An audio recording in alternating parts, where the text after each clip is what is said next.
Երբ հայկական ԱԱԾ-ի հատուկ խումբը մտավ Նայիրի Հունանյանի բանտային խցի գաղտնի պահարան, նրանք գտան մի փաստաթուղթ, որը երբեք չպետք է գոյություն էր։ Հին, դեղնած թուղթ, գրված Նայիրիի ձեռքով, որտեղ նա նկարագրում էր իր վերջին հեռախոսազրույցը մինչև հարձակումը։ Բայց ամենաէական էջերը, այն էջերը, որտեղ նշված էր զանգողի անունը եւ ճշգրիտ հրահանգները, պակասում էին։ Ո՞վ էր այդ փաստաթուղթը վերցրել բանտից։ Ինչու հենց այդ էջերը։ Եվ ամենակարևորը, ինչու այս տեղեկատվությունը թաքցվեց ժողովրդից 25 տարի շարունակ։ Այս փաստաթուղթը կարող էր փոխել ամեն ինչ, ինչ մենք գիտենք հոկտեմբերի 27-ի մասին, բայց ինչ-որ մեկը որոշեց, որ ճշմարտությունը չափազանց վտանգավոր է հանրության համար։ Երբ խոսում ենք հոկտեմբերի 27-ի մասին, մենք խոսում ենք ոչ միայն ողբերգության մասին, այլ նաև մի հսկայական գաղտնիքի մասին, որը շարունակում է ստվերել Հայաստանի քաղաքական կյանքը։ Այդ օրը, երբ Նայիրի Հունանյանը եւ իր խումբը մտան ազգային ժողովի դահլիճ, նրանք կրում էին ավելին, քան պարզապես զենք։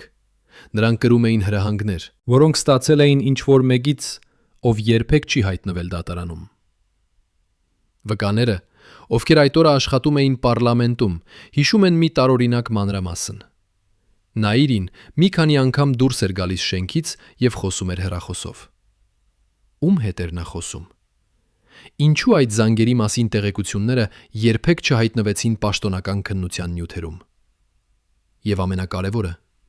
ինչու այդ հեռախոսահամարները ջնջվեցին բոլոր գրառումներից հենց ողբերգությունից հետո առաջին ժամերին։ Վազգեն Սարգսյանը, Հայաստանի վարչապետը, ով դարձավ այդ օրվա ամենաբարձրաստիճան զոհը, վերջին ամիսներին ապրում էր մշտական լարվածության մեջ։ Նրա անձնական պահապանները հիշում են, որ նա սկսել էր փոխել իր ամենօրյա երթուղիները, խուսափել հանրային միջոցառումներից եւ նույնիսկ փոխել իր անձնական պահապանների կազմը։ Ինչ-որ բան նրան անհանգստացնում էր, բայց նա երբեք չխոսեց դրա մասին բարձրաձայն։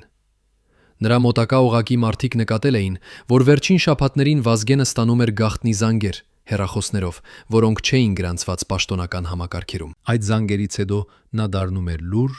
եւ մտածված։ Ով էր զանգահարում Հայաստանի ամենահզոր մարդուն այնպիսի գաղտնիությամբ։ Եվ ինչու այդ զանգերի մասին տեղեկությունները անհետացան քննության ընթացքում։ Բայց եկեք վերադառնանք այն փաստաթղթին, որը գտնվեց Նայիրիի բանտային խցում։ Այդ փաստաթուղթը ոչ թե պարզ խոստովանություն էր, այլ մանրամասն ժամանակացույց, նկարագրելով յուրաքանչյուր քայլ, որ նա պետք է կատարեր։ Եվ այդ ժամանակացույցը չէր կարող գրված լինել միայն Նայիրիի կողմից։ Այնտեղ կային մանրամասներ պարլամենտի անվտանգության համակարգի մասին, որոնք նա չէր կարող իմանալ առանց ներսից օգնության։ Այնտեղ կային ճշգրիտ ժամեր, երբ որոշակի պահապանները պետք է լինեին որոշակի դիրքերում։ Եվ ամենակարևորը, այնտեղ կար մի նախադասություն, որը սկսվում էր բառերով «նա ասաց, որ պետք է», բայց հենց այդ էջը պակասում էր։ Ով էր այդ նա։ Ինչու այդ էջը հատուկ հանվեց փաստաթղթից։ Եվ ով ուներ այնպիսի իշխանություն, որ մտներ բանտ եւ վերցներ ապացույց առանց որևէ հետք թողնելու։ Երբ մենք խոսում ենք հոկտեմբերի 27-ի մասին, մենք պետք է հասկանանք մի կարևոր բան։ Նայիրի Հունանյանը չէր եղել հարուստ մարդ։ Նա ապրում էր պարզ բնակարանում, վարում էր հին մեքենա եւ ուներ միջին եկամուտ։ Բայց վերջին 6 ամիսների ընթացքում, մինչև ողբերգությունը, նրա բանկային հաշվին հայտնվեցին գումարներ, որոնք չեն համապատասխանում նրա պաշտոնական եկամուտներին։ Ոչ մեծ գումարներ, ոչ այնքան, որ անմիջապես ուշադրություն գրավեն, բայց բավականաչափ, որպիսի ֆինանսական հետաքննողները հետագայում հարցեր տան։ Այդ փողերը եկել էին տարբեր աղբյուրներից, փոքր ընկերություններից, որոնք գրանցված էին օֆշորային գոտիներում։ Երբ քննիչները փորձեցին հետևել այդ փողերի հետքին, նրանք հասան մի կետի, որտեղից հետո ամեն ինչ անհետանում էր մի բարդ ֆինանսական ցանցի մեջ։ Ով էր ֆինանսավորում Նայիրիին։ Ինչու այդ գումարները փոխանցվում էին այդքան բարդ ճանապարհով։ Եվ ամենակարևորը, ինչու այդ ֆինանսական հետքերի քննությունը դադարեցվեց հենց այն պահին, երբ հետաքննողները սկսեցին մոտենալ ճշմարտությանը։ Եկեք համեմատենք թվերը, որpիսի հասկանանք, թե որքան անհավանական էր, որ Նայիրին միայնակ գործեր։ 1999 թվականին Հայաստանում միջին աշխատավարձը կազմում էր մոտավորապես 30,000 դրամ ամսական։ Նաիրիի պաշտոնական եկամուտը կազմում էր մոտավորապես 45,000 դրամ։ Բայց վերջին 6 ամիսների ընթացքում նրա հաշվին հայտնվեցին ընդհանուր առմամբ մոտ 2 միլիոն դրամ, գումար, որը նա չէր կարող վաստակել իր պաշտոնական աշխատանքից։ Այս փողերը բավական էին, որպեսզի նա գներ զենք, վարձեր, մարդկանց և կազմակերպեր ողջ օպերացիան։ Բայց ով էր տալիս այդ փողերը։ Եվ ինչու այդ ֆինանսական հոսքերի մասին տեղեկությունները երբեք չհրապարակվեցին լրատվամիջոցներում։ Այժմ եկեք խոսենք մի մարդու մասին, ով այդ ողբերգության մեջ խաղաց կարևոր դեր, բայց ում անունը հազիվ է հիշատակվում պաշտոնական պատմություններում։ Նրա անունն էր Էդուարդ Գրիգորյան, Նաիրիի մտերիմ ընկերը և համախոհը։ Էդուարդը աշխատում էր ազգային ժողովի անվտանգության ծառայությունում և ուներ մուտք դեպի բոլոր գաղտնի տեղեկությունները, Պահապանների հերթափոխությունների ժամանակացույցից մինչև անվտանգության համակարգերի տեխնիկական մանրամասները։ Նա էր այն մարդը, ով տրամադրեց Նաիրիին բոլոր անհրաժեշտ տեղեկությունները, որպեսզի հարձակումը հաջողվեր։ Բայց Էդուարդը չէր եղել պարզապես օգնական, նա եղել է կապող օղակը Նաիրիի և ինչ-որ ավելի բարձր ուժի միջև։ Վկաները հիշում են, որ Էդուարդը հաճախ ստանում էր հեռախոսազանգեր և հետո անմիջապես հանդիպում էր Նաիրիի հետ։ Այդ զանգերից հետո նրանք երկուսուսով երկար ժամանակ խոսում էին փակ դռների հետևում։ Ով էր զանգահարում Էդուարդին, ինչ հրահանգներ էր նա ստանում, և ինչու Էդուարդի դերը այդքան նվազեցվեց պաշտոնական քննության ընթացքում։ Բայց ամենահետաքրքիրը սկսվում է այն պահից, երբ մենք սկսում ենք ուսումնասիրել Էդուարդի կապերը։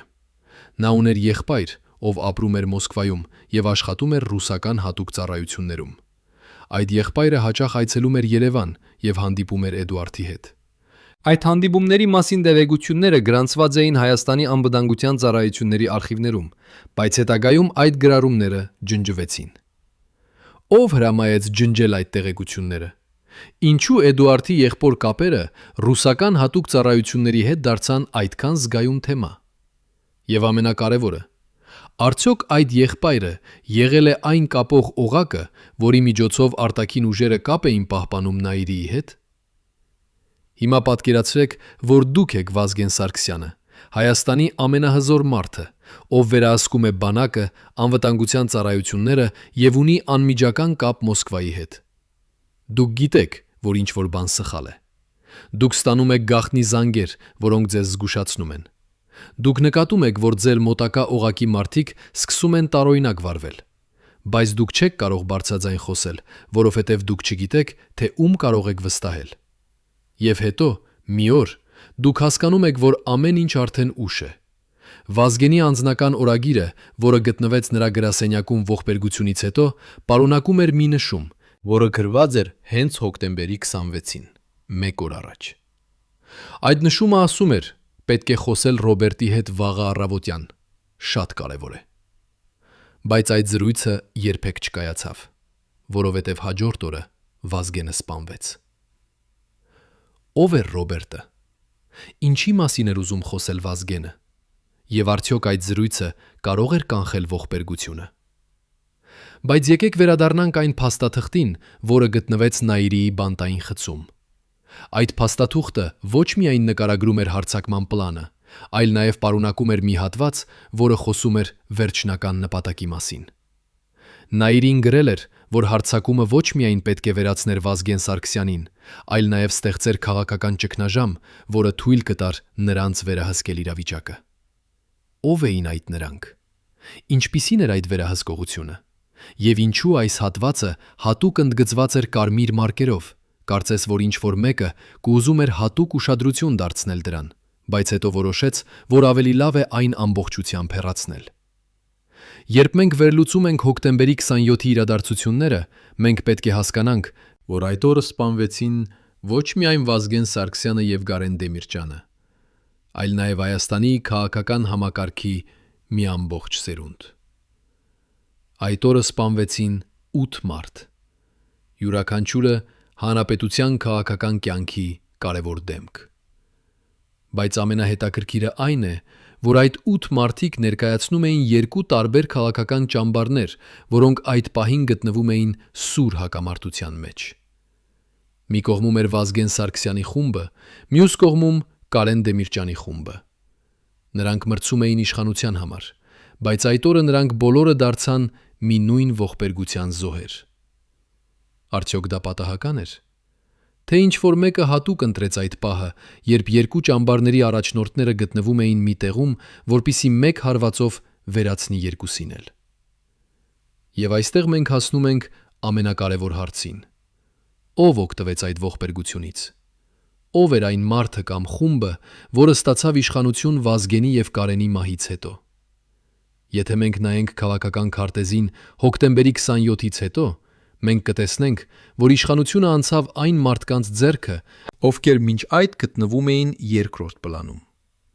Նրանք չէին եղել ոչ Վազգենի թիմում, ոչ էլ Կարենի թիմում։ Նրանք եղել են երրորդ ուժը, որը սպասում էր իր պահին։ Եվ երբ այդ պահը եկավ, նրանք արագ լրացրին իշխանության վակուումը։ Արդյոք նրանք գիտեին, որ այդ պահը կգա։ Արդյոք նրանք պատրաստվել էին դրան։ Եվ ամենակարևորը, արդյոք նրանք ունեին որևէ կապ այն ուժերի հետ, որոնք կազմակերպեցին հարձակումը։ Բայց եկեք վերադառնանք Նաիրիի բանկային գործարքներին։ Երբ քննիչները սկսեցին ուսումնասիրել նրա ֆինանսական հետքերը, նրանք հայտնաբերեցին մի հետաքրքիր մանրամասն։ Գումարները, որոնք փոխանցվում էին Նաիրիի հաշվին, եկում էին ընկերություններից, որոնք գրանցված էին Կիպրոսում և Շվեյցարիայում։ Այդ ընկերությունները չունեին իրական գործունեություն, դրանք էին այսպես կոչված թղթային ընկերություններ, որոնք օգտագործվում են փողերի լվացման համար։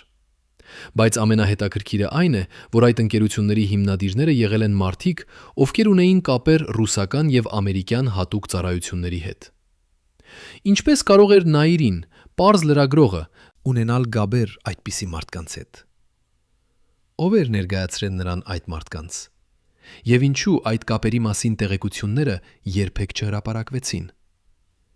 Հիմա պատկերացրեք, որ դուք եք հետաքննող, ով փորձում է բացահայտել հոկտեմբերի 27-ի գաղտնիքը։ Դուք սկսում եք հետևել փողերի հետքին և հասնում եք մի կետի, որտեղ ամեն ինչ դառնում է անհասկանալի։ Դուք տեսնում եք, որ փողերը եկել են օֆշորային ընկերություններից, բայց երբ փորձում եք պարզել, թե ով է իրականում տիրապետում այդ ընկերություններին, դուք հանդիպում եք պատի։ Բոլոր փաստաթղթերը գաղտնի են, բոլոր անունները կեղծ են, բոլոր հետքերը ջնջված են։ Եվ հետո, հանկարծ, ձեզ ասում եմ, որ դուք պետք է դադարեցնեք հետաքննությունը, որովհետև այն վտանգում է ազգային անվտանգությունը։ Ինչ կանեիք դուք այդ իրավիճակում։ Կշարունակեիք հետաքննությունը, թե կհնազանդվեիք հրամանին։ Եվ այստեղ մենք հասնում ենք մի շատ կարևոր կետի։ Հոկտեմբերի 27-ի հետաքննությունը երբեք չի եղել ամբողջական։ Շատ հարցեր մնացել են անպատասխան, շատ ապացույցներ անհետացել են, շատ վկաներ լռել են։ Ինչու։ Որովհետև ճշմարտությունը չափազանց վտանգավոր էր։ Որովհետև ճշմարտությունը կարող էր քանդել Հայաստանի հարաբերությունները հզոր դաշնակիցների հետ։ Որովհետև ճշմարտությունը կարող էր բացահայտել, որ հոկտեմբերի 27-ը ոչ թե բարձ ահաբեկչություն էր, այլ մի բարդ քաղաքական օպերացիա, որը կազմակերպվել էր արտաքին ուժերի կողմից։ Եվ այդ ճշմարտությունը պետք է թաքցվեր ցանկացած գնով։ Բայց ժողովուրդը երբեք չի հավատացել պաշտոնական տարբերակին։ Ժողովուրդը միշտ զգացել է, որ ինչ-որ բան թաքցվում է։ Եվ այդ զգացումը ճիշտ էր, որովհետև իրականում հոկտեմբերի 27-ը եղել է ավելին, քան պարզ ահաբեկչություն։ Այն եղել է մի քաղաքական հարված, որը նպատակ ուներ փոխել Հայաստանի ապագան։ Եվ այդ հարվածը հաջողվեց։ Վազգեն Սարգսյանը, ով ուներ սեփական տեսլական Հայաստանի ապագայի համար, ով ուներ կապեր Մոսկվայի հետ, բայց միաժամանակ փորձում էր պահպանել Հայաստանի անկախությունը, այլևս չկար։ Կարեն Դեմիրճյանը, ով ներկայացնում էր հին խորհրդային էլիտան և ուներ հսկայական ազդեցություն, այլևս չկար։ Եվ նրանց տեղը եկան նոր մարդիկ, ովքեր ավելի հեշտ էին վերահսկվում արտաքինից։ Հիմա եկեք խոսենք մի փաստաթղթի մասին, որը կարող էր ամեն ինչ փոխել։ Այդ փաստաթուղթը կոչվում էր Գործողությունների պլան H27 և պահվում էր Ազգային անվտանգության ծառայության հատուկ արխիվում։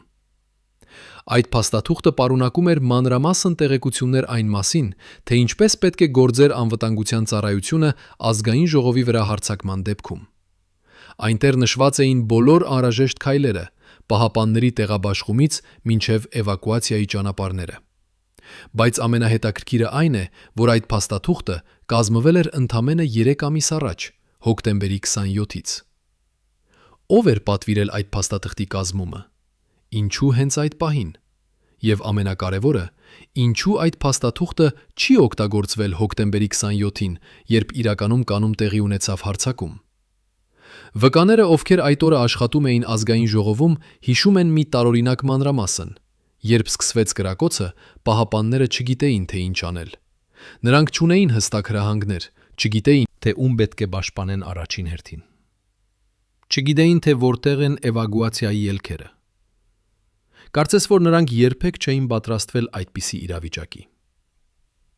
Բայց ինչպես կարող էր դա լինել, եթե գոյություն ուներ հատուկ փաստաթուղթ, որը նկարագրում էր ամեն ինչ։ Միակ բացատրությունը այն է, որ այդ փաստաթուղթը երբեք չի հասել պահապաններին։ Ինչ որ մեկը հատուկ արգելափակել էր այդ տեղեկատվության տարածումը։ Ո՞վ էր այդ մարդը։ Եվ ինչու նա ուզում էր, որ պահապանները չլինեն պատրաստ։ Եվ այստեղ մենք հասնում ենք մի շատ կարևոր եզրակացության։ Հոկտեմբերի 27 հնատը հնարավոր չէր իրականացնել առանց ներսից օգնության։ Նաիրին եւ նրա խումբը չէին կարող մտնել ազգային ժողով, անցնել բոլոր անվտանգության ստուգումները, հասնել դահլիճ եւ սկսել կրակոցը առանց այն բանի, որ ինչ որ մեկը ներսից օգներ նրանց։ Այդ օգնությունը չէր կարող լինել պարզապես Էդուարդ Գրիգորյանի օգնությունը։ Անպետք է լիներ ավելի բարձր մակարդակի օգնություն, մարդկանցից, ովքեր ունեին իրական իշխանություն անվտանգության համակարգի վրա։ Ո՞վ էին այդ մարդիկը։ Ինչու նրանք օգնեցին Նաիրին, եւ ամենակարևորը, ո՞վ էր հրամայել նրանց օգնել։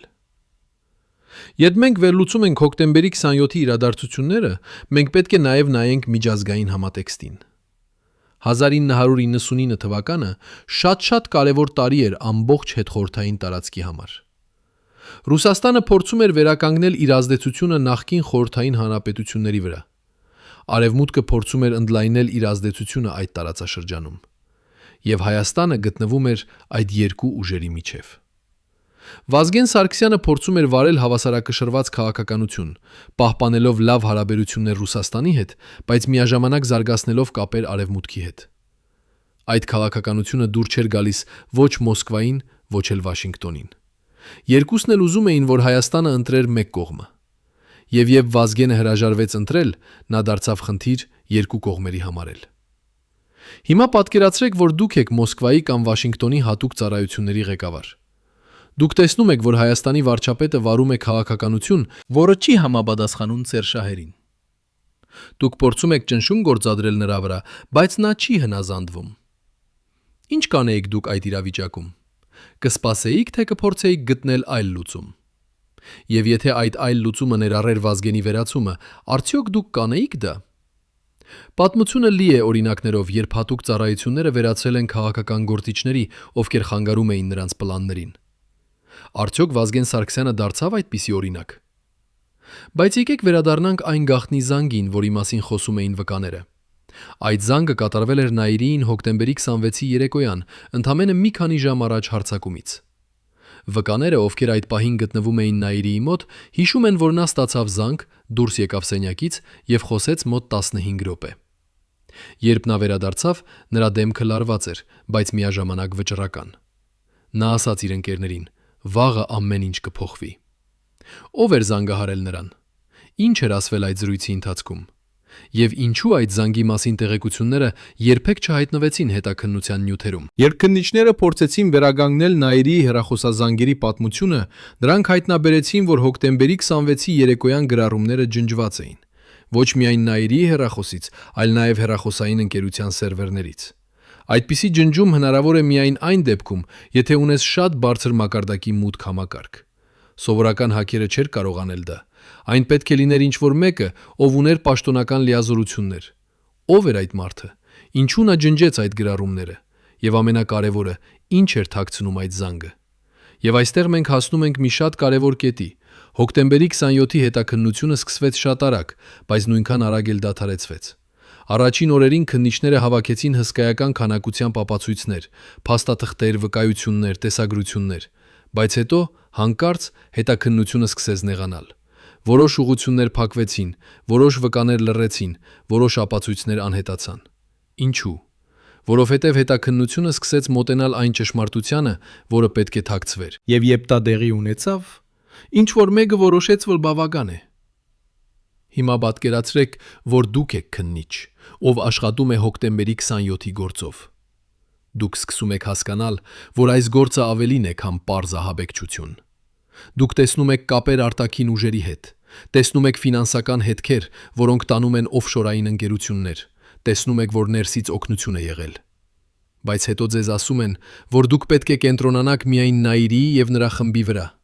Ձեզ ասում են, որ դուք չպետք է հետաքննեք արտաքին կապերը, որովհետև դա վտանգում է ազգային անվտանգությունը։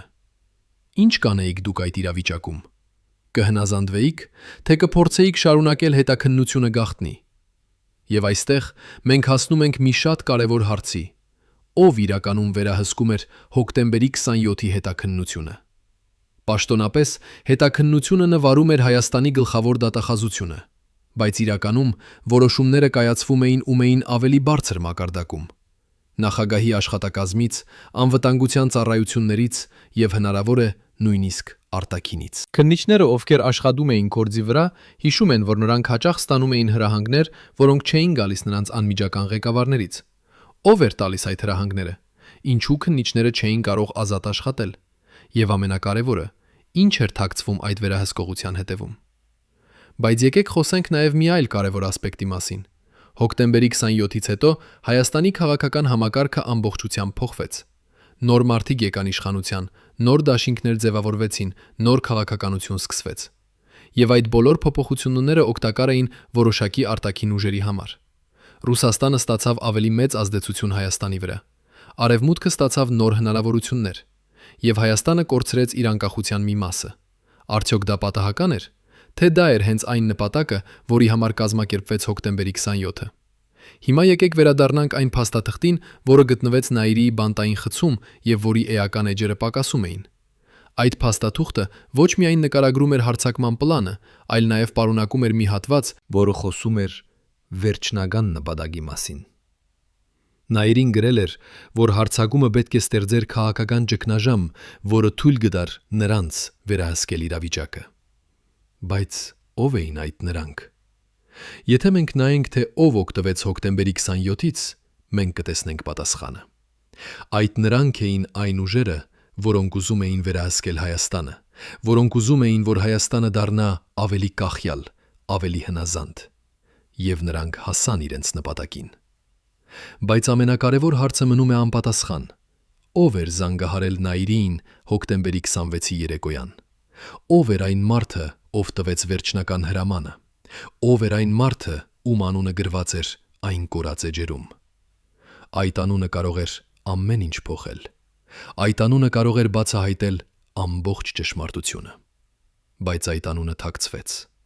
Եվ այն շարունակում է թաքնված մնալ մինչ օրս։ Ինչու՞։ Որովհետև այդ անունը չափազանց վտանգավոր է։ Որովհետև այդ անունը կարող է քանդել Հայաստանի հարաբերությունները հզոր դաշնակիցների հետ։ Որովհետև այդ անունը կարող է բացահայտել, որ հոկտեմբերի 27-ը եղել է արտաքին օպերացիա։ Եվ այստեղ մենք հասնում ենք մի շատ կարևոր եզրակացության։ Հոկտեմբերի 27-ի ճշմարտությունը դեռ չի բացահայտվել։ Շատ հարցեր մնում են անպատասխան։ Շատ ապացույցներ մնում են թաքնված։ Շատ վկաներ մնում են լուռ։ Բայց ժողովուրդը շարունակում է հարցեր տալ։ Ժողովուրդը շարունակում է փնտրել ճշմարտությունը։ Եվ միգուցե մի օր, երբ բոլոր արխիվները բացվեն, երբ բոլոր վկաները խոսեն, երբ բոլոր փաստաթղթերը հրապարակվեն, մենք կիմանանք ամբողջ ճշմարտությունը։ Բայց մինչ այդ, մենք կարող ենք միայն վերլուծել այն փաստերը, որոնք մեզ հայտնի են, եւ փորձել վերականգնել այն պատկերը, որը իշխանությունները փորձում են թաքցնել։ Արդյոք դուք պատրաստ եք իմանալ ճշմարտությունը։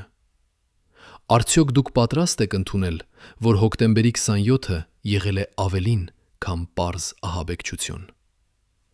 Արդյոք դուք պատրաստ եք հասկանալ, որ ձեր երկրի ճակատագիրը որոշվում է ոչ միայն ներսից, այլ նաև դրսից։ Այս հարցերը դժվար են, բայց դրանք անհրաժեշտ են, եթե մենք ուզում ենք իմանալ ճշմարտությունը։ 25 տարի անցել է հոկտեմբերի 27-ից, բայց այդ ողբերգության ստվերը դեռ ընկած է Հայաստանի վրա։ Ամեն տարի, երբ գալիս է հոկտեմբերի 27-ը, ժողովուրդը հիշում է այդ օրը, ոչ միայն որպես ողբերգություն, այլ նաև որպես չբացահայտված գաղտնիք։ Մարդիկ շարունակում են խոսել այն մասին, որ ինչ-որ բան թաքցվում է, որ ճշմարտությունը դեռ չի ասվել, որ պետք է իմանալ, թե ով էր իրական պատվիրատուն։ Այդ զգացումը ճիշտ է, որովհետև իրականում հոկտեմբերի 27-ի ճշմարտությունը դեռ չի բացահայտվել։ Բայց ինչու այդ ճշմարտությունը թաքցվում է։ Պատասխանը պարզ է, որովհետև այդ ճշմարտությունը վտանգավոր է։ Այն կարող է քանդել Հայաստանի հարաբերությունները հզոր դաշնակիցների հետ։ Այն կարող է բացահայտել, որ Հայաստանի քաղաքական համակարգը վերահսկվում է արտաքինից։ Այն կարող է ցույց տալ, որ Հայաստանի անկախությունը ոչ այնքան անկախ է, որքան մենք կարծում ենք։ Եվ այդ ճշմարտությունը կարող է ստեղծել նոր քաղաքական ճգնաժամ, որը կարող է վտանգել երկրի կայունությունը։ Բայց միևնույն ժամանակ այդ ճշմարտությունը անհրաժեշտ է, որովհետև առանց ճշմարտության մենք չենք կարող առաջ գնալ։ Առանց ճշմարտության մենք շարունակում ենք ապրել ստերի մեջ։ Առանց ճշմարտության մենք չենք կարող հասկանալ, թե ինչպես պաշտպանել մեր երկիրը ապագայում։ Հոկտեմբերի 27-ի ճշմարտությունը ոչ միայն պատմական հարց է, այլ նաև ապագայի հարց։ Եթե մենք չիմանանք, թե ինչպես տեղի ունեցավ այդ ողբերգությունը, մենք չենք կարող կանխել նմանատիպ ողբերգություններ ապագայում։ Եվ այստեղ մենք հասնում ենք մի շատ կարևոր կետի։ Հոկտեմբերի 27-ի ճշմարտությունը պետք է բացահայտվի, ոչ թե այսօր, ոչ թե վաղը, բայց մի օր այն պետք է բացահայտվի։ Եվ երբ այդ օրը գա, երբ բոլոր արխիվները բացվեն, երբ բոլոր վկաները խոսեն, երբ բոլոր փաստաթղթերը հրապարակվեն, մենք վերջապես կիմանանք ամբողջ ճշմարտությունը։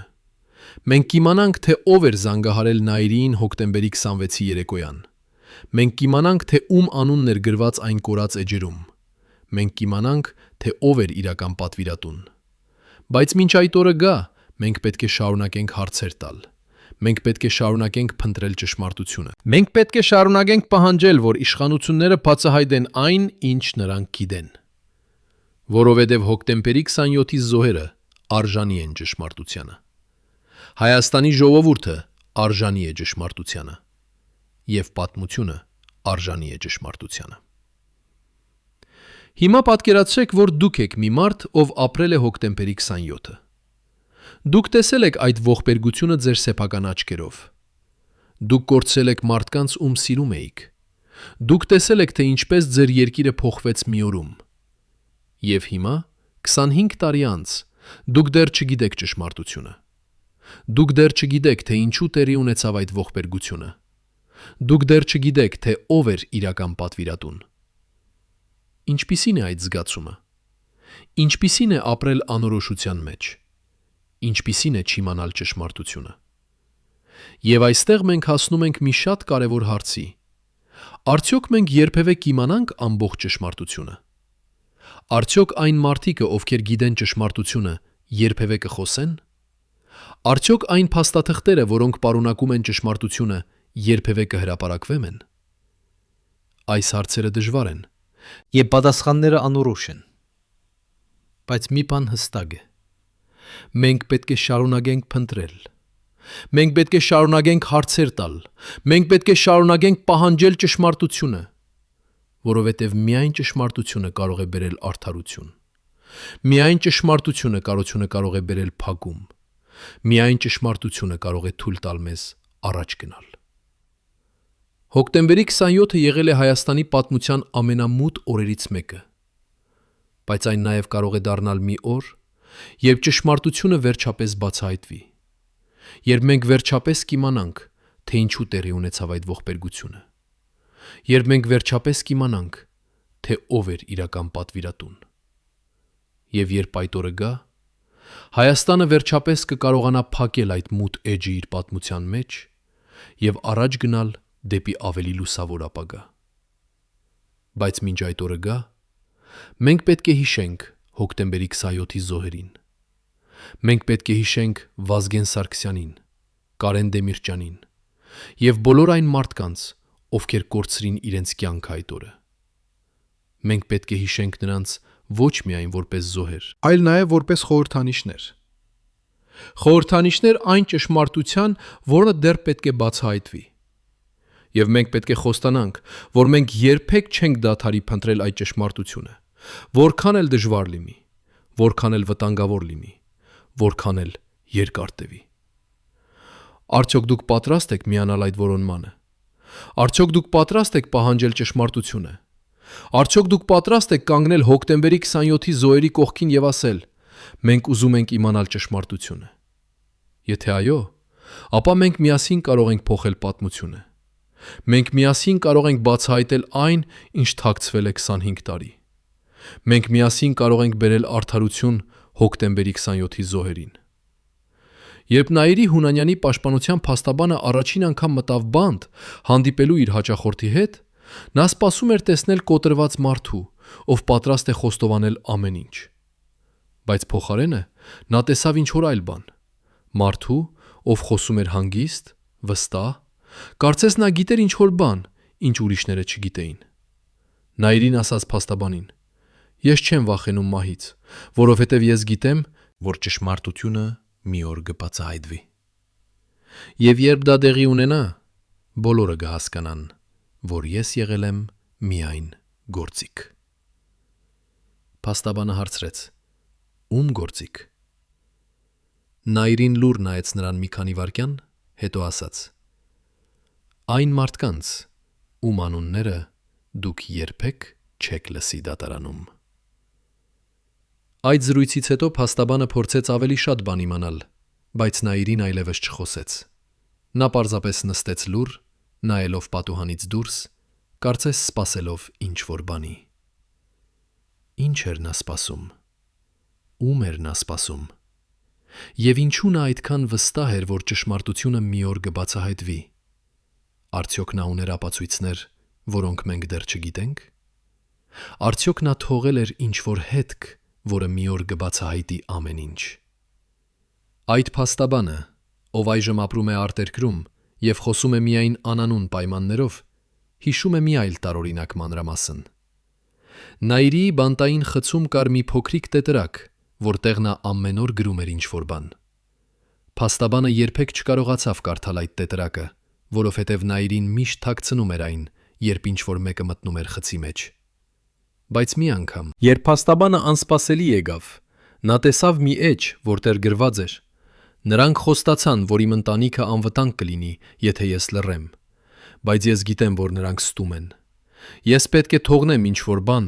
որը կպատմի ճշմարտությունը»։ Ո՞վ էին այդ նրանք։ Ովքեր խոստացել էին պաշտպանել Նաիրի ընտանիքը։ Ինչու Նաիրին կարծում էր, որ նրանք ստում են։ Եվ ամենակարևորը, ինչ էր այն ինչ-որ բանը, որը նա ուզում էր թողնել որպես ապացույց։ Արդյոք այդ տետրակը դեռ գոյություն ունի։ Արդյոք այն թաքնված է ինչ-որ տեղ, սպասելով, որ ինչ-որ մեկը գտնի այն։ Բայց եկեք խոսենք նաև Նաիրի ընտանիքի մասին։ Նրա կինը եւ երեխաները, ովքեր ապրում էին պարզ բնակարանում Երևանի ծայրամասում, հանկարծ դարձան անհետ հոկտեմբերի 27-ից մի քանի շաբաթ անց։ Հարևանները հիշում են, որ մի գիշեր եկան մի քանի մարդիկ սև մեքենաներով, մտան բնակարան եւ տարան ընտանիքին։ Ոչ ոք չգիտի, թե որտեղ են նրանք հիմա։ Պաշտոնական տարբերակը ասում է, որ նրանք տեղափոխվել են անվտանգ վայր իրենց սեփական պաշտպանության համար։ Բայց իրականում ով գիտի, թե որտեղ են նրանք։ Արդյոք նրանք ապահով են։ Արդյոք նրանք ազատ են։ Թե նրանք պահվում են ինչ-որտեղ, որպեսզի չխոսեն։ Եվ եթե նրանք պահվում են, ապա ով է պահում նրանց։ Ով ունի այդպիսի իշխանություն, որ ամբողջ ընտանիքին անհետացնի առանց որևէ հետք թողնելու։ Հիմա պատկերացրեք, որ դուք եք Նաիրիի կինը։ Ձեր ամուսինը բանտում է, մեղադրվում է ահաբեկչության մեջ եւ ամբողջ երկիրը ատում է նրան։ Դուք գիտեք, որ նա արեց ինչ-որ սարսափելի բան, բայց միաժամանակ դուք գիտեք, որ նա չէր միայնակ։ Դուք հիշում եք այն գիշերները, երբ նա խոսում էր հեռախոսով եւ դուրս էր գալիս սենյակից։ Դուք հիշում եք այն անծանոթ մարդկանց, ովքեր այցելում էին ձեր տուն։ Դուք հիշում եք այն փողերը, որոնք հանկարծ հայտնվեցին ձեր հաշվին։ Բայց երբ դուք փորձում եք խոսել այս մասին, ձեզ ասում են լռեք, եթե ուզում եք, որ ձեր երեխաները ապահով լինեն։ Ինչ կանեիք դուք այդ իրավիճակում։ Կխոսեիք և կվտանգեիք ձեր երեխաների կյանքը,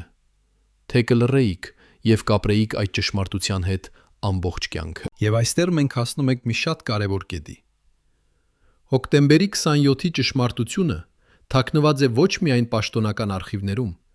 այլ նաև այն մարդկանց մեջ, ովքեր վախենում են խոսել։ Շատ մարդիկ գիտեն ինչ-որ բան, բայց նրանք լռում են։ Ոմանք լռում են, որովհետև վախենում են իրենց կյանքի համար։ Ուրիշները լռում են, որովհետև նրանց սպառնացել են։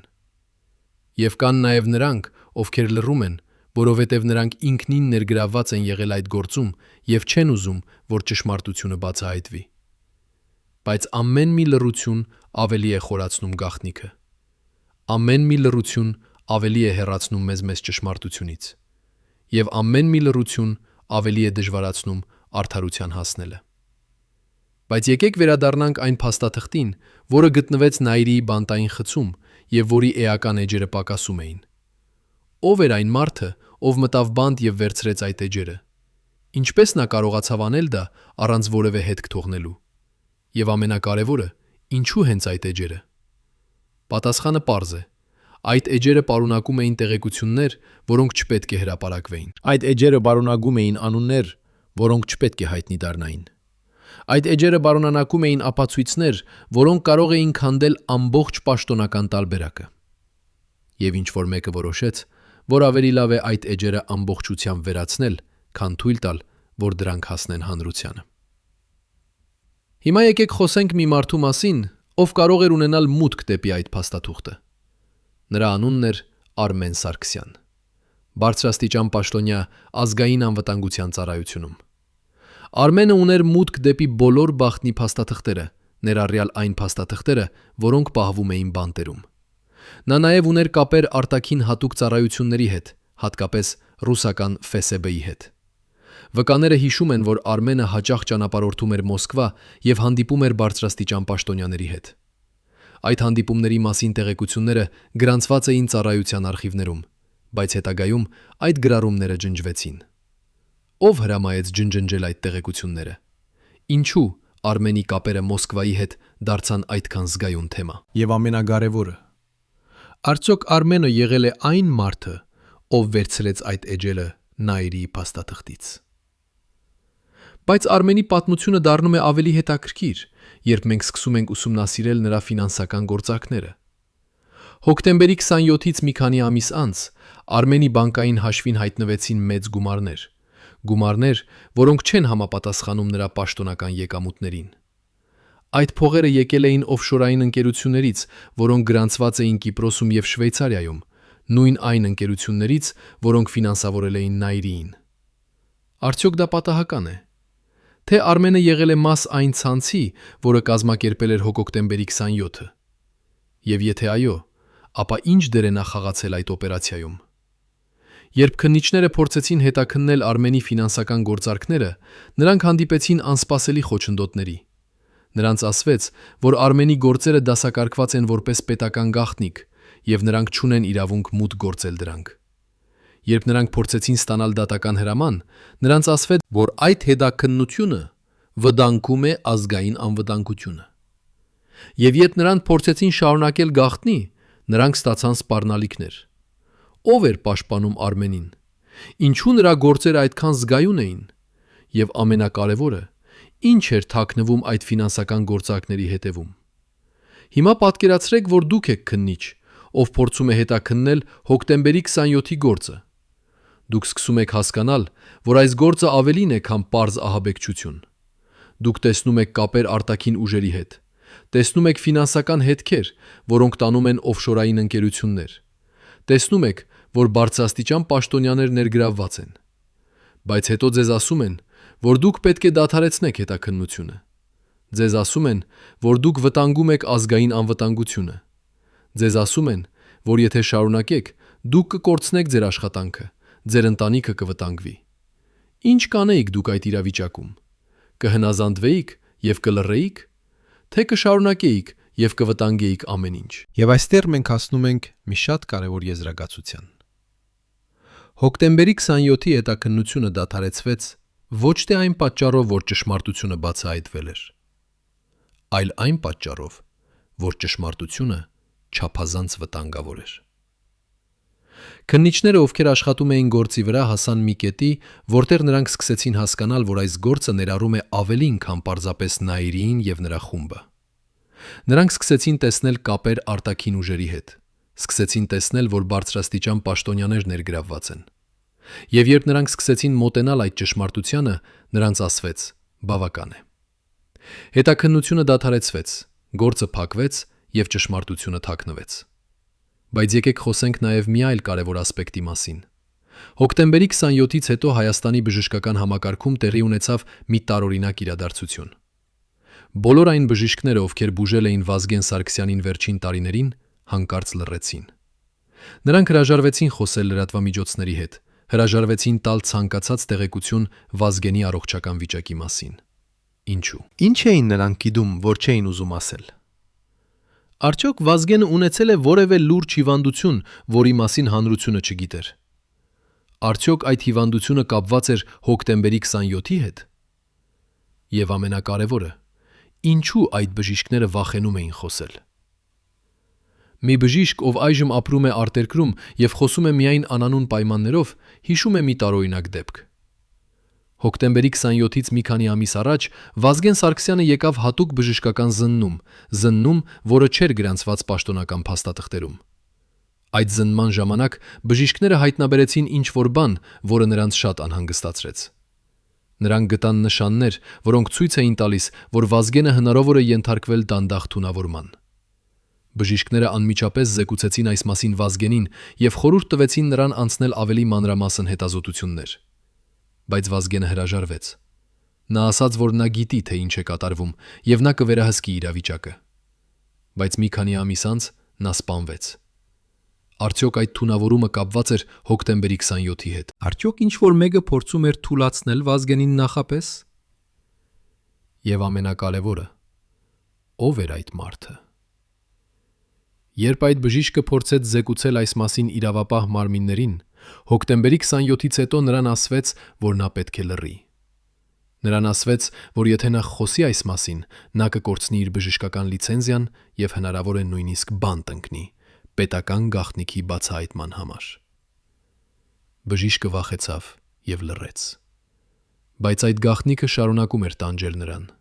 Եվ վերջապես, տարիներ անց, երբ նա արդեն ապահով էր արտերկրում, նա որոշեց խոսել։ Բայց արդյոք ուշ չէ։ Արդյոք այդ տեղեկությունը դեռ կարող է փոխել ինչ-որ բան։ Արդյոք ինչ-որ մեկը դեռ հետաքրքրված է այդ ճշմարտությամբ։ Հիմա եկեք խոսենք մի այլ տարօրինակ մանրամասնի մասին։ Հոկտեմբերի 27-ի օրը, ընդամենը մի քանի ժամ առաջ հարձակումից, Ազգային ժողովի շենքում տեղի ունեցավ մի անսպասելի իրադարձություն։ Անվտանգության համակարգը պատահաբար անջատվեց մոտ 30 րոպե։ Պաշտոնական բացատրությունը ասում էր, որ դա եղել է տեխնիկական խափանում։ Բայց տեխնիկական մասնագետները, ովքեր աշխատում էին այդ համակարգի վրա, հիշում են, որ այդ անջատումը չէր եղել պատահական։ Ինչ որ մեկը հադուկ անջատել էր համակարգը, օգտագործելով հադուկ կոդեր, որոնք հայտնի էին միայն շատ սահմանափակ թվով մարդկանց։ Ով էր այդ մարդը։ Ինչու նա անջատեց համակարգը հենց այդ պահին։ Եվ ամենակարևորը, արդյոք այդ անջատումը եղել է մաս հոկտեմբերի 27-ի պլանի։ Այդ տեխնիկական մասնագետները փորձեցին զեկուցել այս մասին քննիչներին, բայց նրանց ասվեց, որ այդ տեղեկությունը ոչ էական է, եւ նրանք չպետք է անհանգստանան դրանով։ Բայց ինչպես կարող է լինել ոչ էական այն փաստը, որ անվտանգության համակարգը անջատվել է հենց այն պահին, երբ պատրաստվում էր ահաբեկչություն։ Միակ բացատրությունը այն է, որ քննիչները չէին ուզում, որ այդ տեղեկությունը հրապարակվի, որովհետև այդ տեղեկությունը կարող էր բացահայտել, որ հոկտեմբերի 27-ը եղել է ներսից օգնությամբ կազմակերպված օպերացիա։ Եվ այդ ճշմարտությունը չափազանց վտանգավոր էր։ Եվ այստեղ մենք հասնում ենք մի շատ կարևոր հարցի. քանի մարդ իրականում ներգրավված էր հոկտեմբերի 27-ի կազմակերպման մեջ։ Պաշտոնական տարբերակը ասում է, որ միայն Նայիրին եւ նրա խումբը, ընդամենը 5 մարդ։ Բայց եթե մենք նայենք բոլոր այն փաստերին, որոնք մենք արդեն քննարկել ենք, մենք կտեսնենք, որ այդ թիվը շատ ավելի մեծ է։ Էդուարդ Գրիգորյանը, ով տրամադրեց ներսից տեղեկություններ։ Արմեն Սարգսյանը, ով հնարավոր է վերցրել Նայիրիի փաստաթղթի էական էջերը։ Այն մարդը, ով անջատեց անվտանգության համակարգը։ Այն մարդիկը, ովքեր ֆինանսավորեցին օպերացիան։ Այն մարդը, ով զանգահարեց Նայիրիին հոկտեմբերի 26-ի երեկոյան։ Եթե մենք հաշվենք բոլորին, մենք կտեսնենք, որ հոկտեմբերի 27-ը եղել է բարդ օպերացիա, որը ներառել է տասնյակ մարդկանց։ Եվ այդ մարդկանցից շատերը դեռ ազատ են, դեռ ապրում են իրենց սովորական կյանքով, կարծես ոչինչ չի եղել։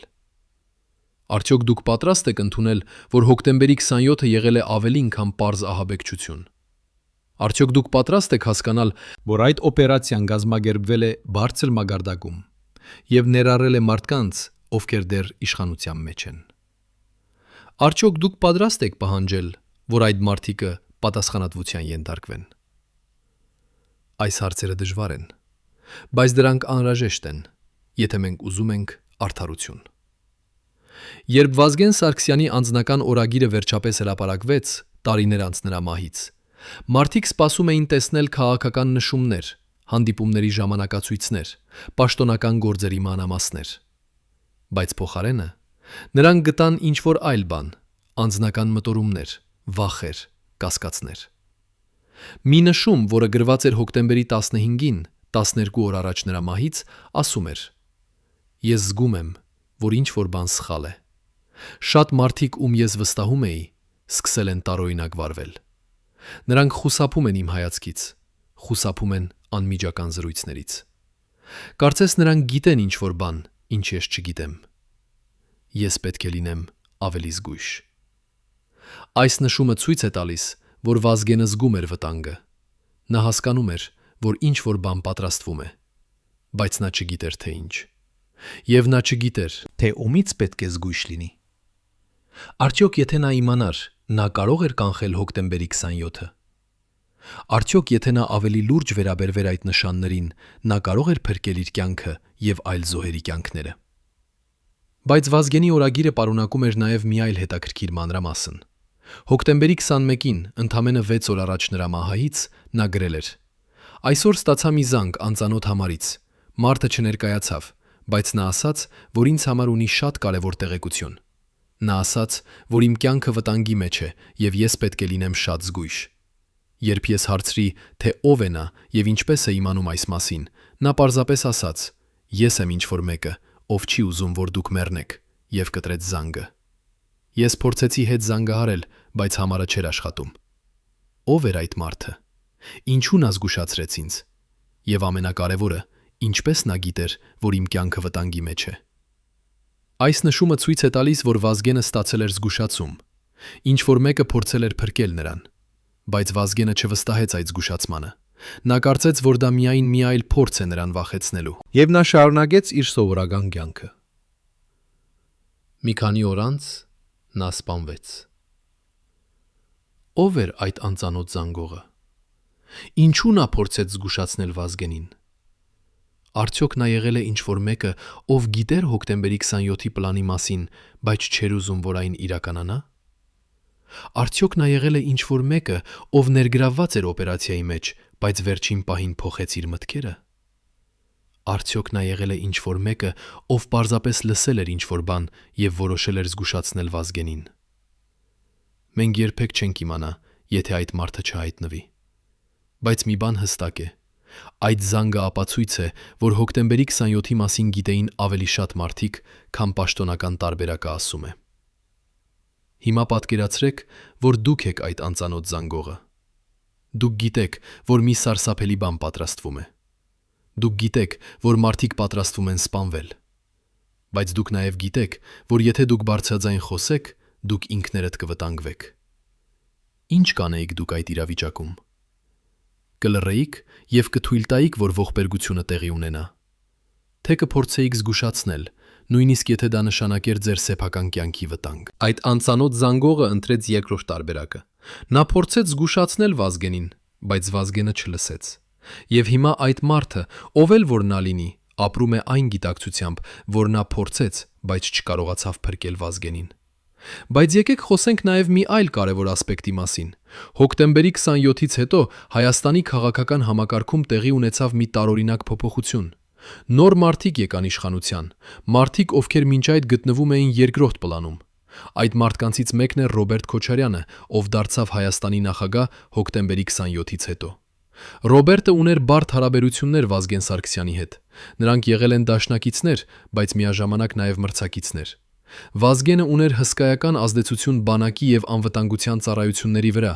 իսկ Ռոբերտը ուներ ազդեցություն քաղաքական համակարգի վրա։ Նրանք երկուսն էլ ուզում էին վերահսկել Հայաստանը, բայց միայն մեկը կարող էր դա անել։ Եվ հոկտեմբերի 27-ից հետո, երբ Վազգենը այլևս չկար, Ռոբերտը դարձավ անվիճելի առաջնորդ։ Արդյոք դա պատահական էր։ Արդյոք Ռոբերտը բարձրապես օգտվեց իրավիճակից։ Թե նա ինչ որ կերպ ներգրավված էր հոկտեմբերի 27-ի կազմակերպման մեջ։ Այս հարցերը շատ զգայուն են, եւ մենք պետք է լինենք շատ զգույշ, երբ խոսում ենք դրանց մասին։ Բայց միաժամանակ մենք չենք կարող անտեսել այն փաստը, որ Ռոբերտը եղավ ամենամեծ շահառուն հոկտեմբերի 27-ից։ Նա ստացավ ամբողջ իշխանությունը։ Նա վերացրեց իր ամենամեծ մրցակցին։ Նա դարձավ Հայաստանի անվիճելի առաջնորդ։ Արդյոք դա բավական է, որպեսզի կասկածենք նրան։ Թե մենք պետք է ավելի շատ ապացույցներ ունենանք։ Բայց եկեք նայենք մի քանի փաստերի։ Հոկտեմբերի 27-ից մի քանի շաբաթ առաջ Ռոբերտ Քոչարյանը ուներ մի գաղտնի հանդիպում Մոսկվայում։ Այդ հանդիպման մասին տեղեկությունները չկան պաշտոնական գրառումներում, բայց մենք կարող ենք մեծ նշանակություն տալ մի քանի համալսարանական պոստերի։ Նախ ենթադրենք, որ այդ հանդիպման մասին հանգել է Ռոբերտ Քոչարյանին ու նրա աշխատական պաշտոնական գրառումներում։ Բայց վկաները հիշում են, որ Ռոբերտը ճանապարհորդեց Մոսկվա եւ հանդիպեց բարձրաստիճան ռուսական պաշտոնյաների հետ։ Ինչ էր քննարկվում այդ հանդիպման ժամանակ։ Արդյոք հոկտեմբերի 27-ը եղել է այդ քննարկումների մի մասը։ Արդյոք Ռոբերտը ստացել էր կանաչ լույս Մոսկվայից, որպեսի վերացնի Վազգենին։ Այս հարցերը մնում են անպատասխան, բայց դրանք շատ կարևոր են, եթե մենք ուզում ենք հասկանալ հոկտեմբերի 27-ի ամբողջ պատկերը։ Հիմա եկեք խոսենք մի այլ տարօրինակ մանրամասնի մասին։ Հոկտեմբերի 27-ի օրը, ընդամենը մի քանի ժամ հետո հարձակումից, Ռոբերտ Քոչարյանը հայտարարություն արեց հեռուստատեսությամբ։ Նա ասաց, որ իրավիճակը վերահսկվում է եւ ժողովուրդը պետք է մնա հանգիստ։ Բայց ամենահետաքրքիրը այն էր, որ Ռոբերտը չէր ցույց տալիս որևէ զարմանք կամ ցնցում։ Նա խոսում էր հանգիստ, վստահ, կարծես նա սպասում էր այդ իրադարձությանը։ Վկաները, ովքեր այդ պահին գտնվում էին նախագահական նստավայրում, հիշում են, որ Ռոբերտը չէր տագնապում։ Նա չէր վազում, չէր գոչում, չէր տալիս անհապաղ հրամաններ։ Նա պարզապես նստած էր իր գրասենյակում եւ սպասում էր։ Կարծես նա գիտեր, որ ամեն ինչ կավարտվի լավ նրա համար։ Արդյոք դա նորմալ վարքագիծ է երկրի նախագահի համար, երբ նրա երկրում տեղի է ունենում ահաբեկչություն։ Արդյոք նորմալ է, որ նա մնա այդքան հանգիստ։ Թե այդ հանգստությունը ցույց է տալիս, որ նա գիտեր, թե ինչ է կատարվում։ Այս հարցերը շատ կարևոր են,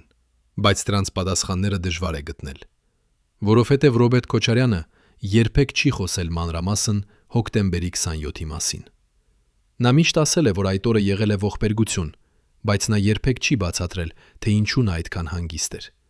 Նա երբեք չի բացատրել, թե ինչու նա չցույց տվեց զարմանք կամ ցնցում։ Եվ նա երբեք չի պատասխանել այն հարցերին, թե արդյոք նա գիտեր ինչ-որ բան նախապես։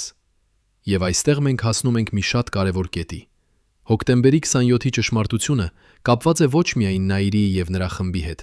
այլ նաև այն մարդկանց հետ, ովքեր օգտվեցին այդ ողբերգությունից։ Եթե մենք ուզում ենք իմանալ ամբողջ ճշմարտությունը, մենք պետք է նայենք ոչ միայն այն մարդկանց, ովքեր կատարեցին հարձակումը, այլ նաև այն մարդկանց, ովքեր ստացան իշխանություն այդ հարձակումից հետո։ Մենք պետք է հարցնենք, ով օգտվեց հոկտեմբերի 27-ից, ով դարձավ ավելի հզոր, ով ստացավ այն, ինչ ուզում էր։ Եվ երբ մենք պատասխանենք այդ հարցերին, մենք կսկսենք հասկանալ, թե ով իրականում կազմակերպեց հոկտեմբերի 27-ը։ Բայց եկեք վերադառնանք Նաիրիի բանտային խցում գտնված փաստաթղթին։ Այդ փաստաթուղթը, որի էական էջերը պակասում էին, պարունակում էր մի նախադասություն, որը սկսվում էր բառերով «նա ասաց, որ պետք է»։ Ո՞վ էր այդ նա։ Եթե մենք նայենք բոլոր այն փաստերին, որոնք մենք արդեն քննարկել ենք, մենք կարող ենք կատարել մի քանի ենթադրություններ։ Այդ նա կարող էր լինել Արմեն Սարգսյանը, բարձրաստիճան պաշտոնյան, ով ուներ կապեր Մոսկվայի հետ։ Այդ նա կարող էր լինել Էդուարդ Գրիգորյանի եղբայրը, ով աշխատում էր ռուսական հատուկ ծառայություններում։ Այդ նա կարող էր լինել նույնիսկ ինչ-որ մեկը ավելի բարձր մակարդակից,